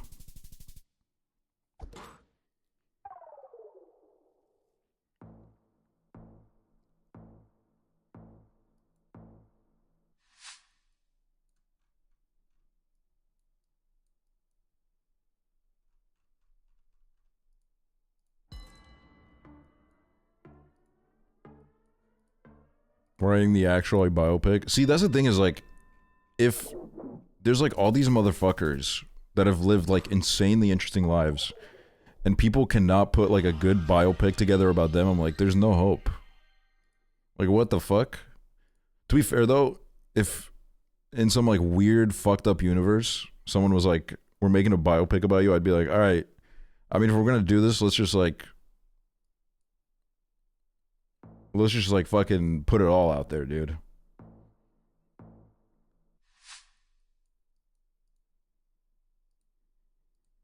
Well, they left out the Reddit crew era. I mean, the Reddit crew era, it's like, well, how would you even put that into a movie in any way that's interesting? Me sitting down on a computer. Oh, ha, ha, ha, ha, ha.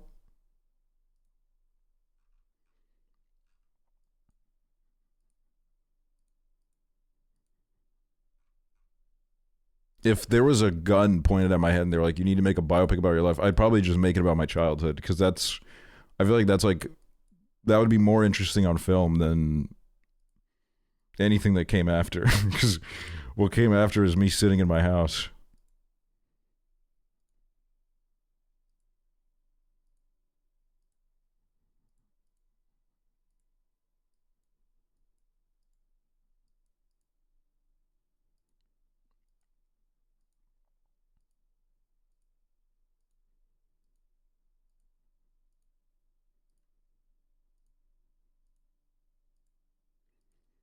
But then, yeah, I also think like, I mean, I think one thing is like deriving inspiration from your life, but like to sit down and be like, I'm gonna make my own biopic. That's like you're out of your fucking mind. Like you actually like, you need to be put in check, bro. Like there's something wrong with you.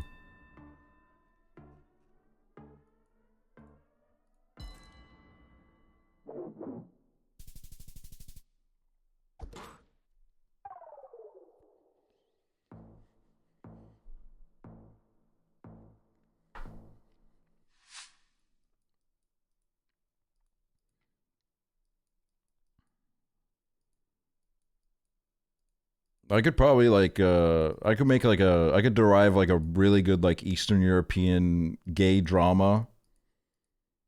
Two gay kids. Or let's say like two queer kids. And then they like grow up and shit. And then there's like all the dynamics there and shit. There's probably something there.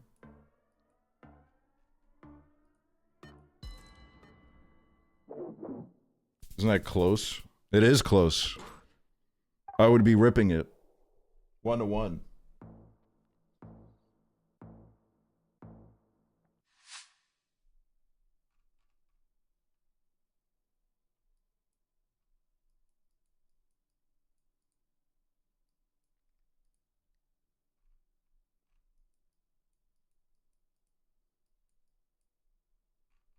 Robe. Okay then.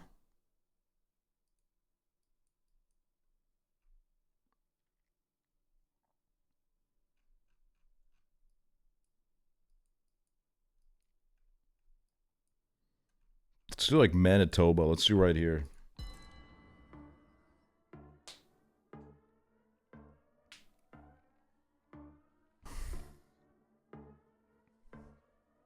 God, I keep forgetting I have this watch on my wrist now.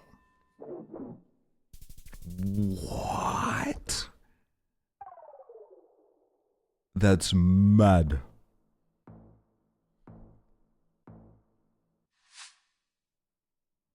Terrible guess, our signs look nothing like that. Sorry, I'm not a fucking sign pervert.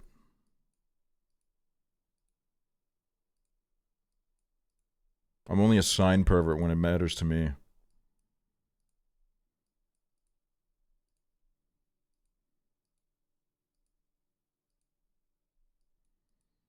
Where does my obscure music taste come from? I don't think it's really that obscure. Just like Friends, I guess. Friends and then like some Googling.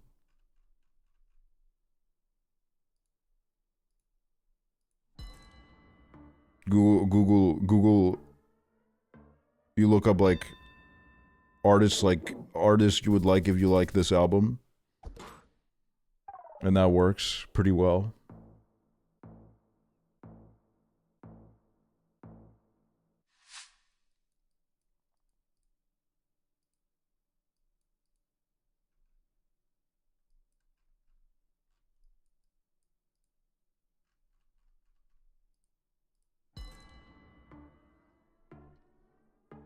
And this is where I win. Watch this.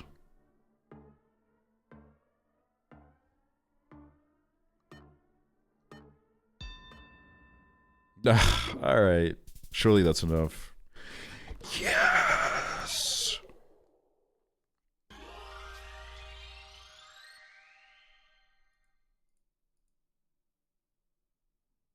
All our respect for you, because if I didn't find your streams, I would be listening to Benson Boone right now.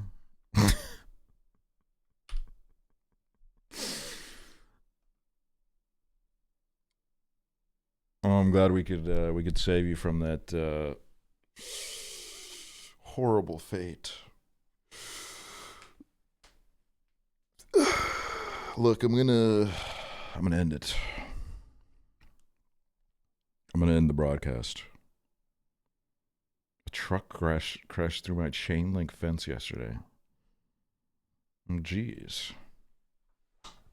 Ditching us on Valentine's Day? Well, it's over now, probably. For a lot of people. Yeah, I'll be back tomorrow. And then probably the day after, because I got some sponsor stuff to do, and then we'll do something fun to pad it out. I got to do a sponsored tweet tomorrow probably. So if you guys could throw that a like when it happens, I'd really appreciate it. Would mean a lot. Would mean a lot for the metrics.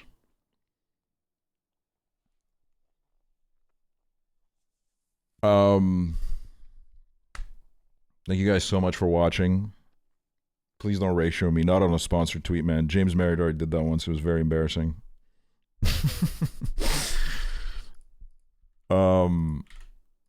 Yeah, thanks so much for watching, guys. Appreciate it. This was really fun. I am so blessed to be able to do this with you guys. Thanks for the subs. Thanks for the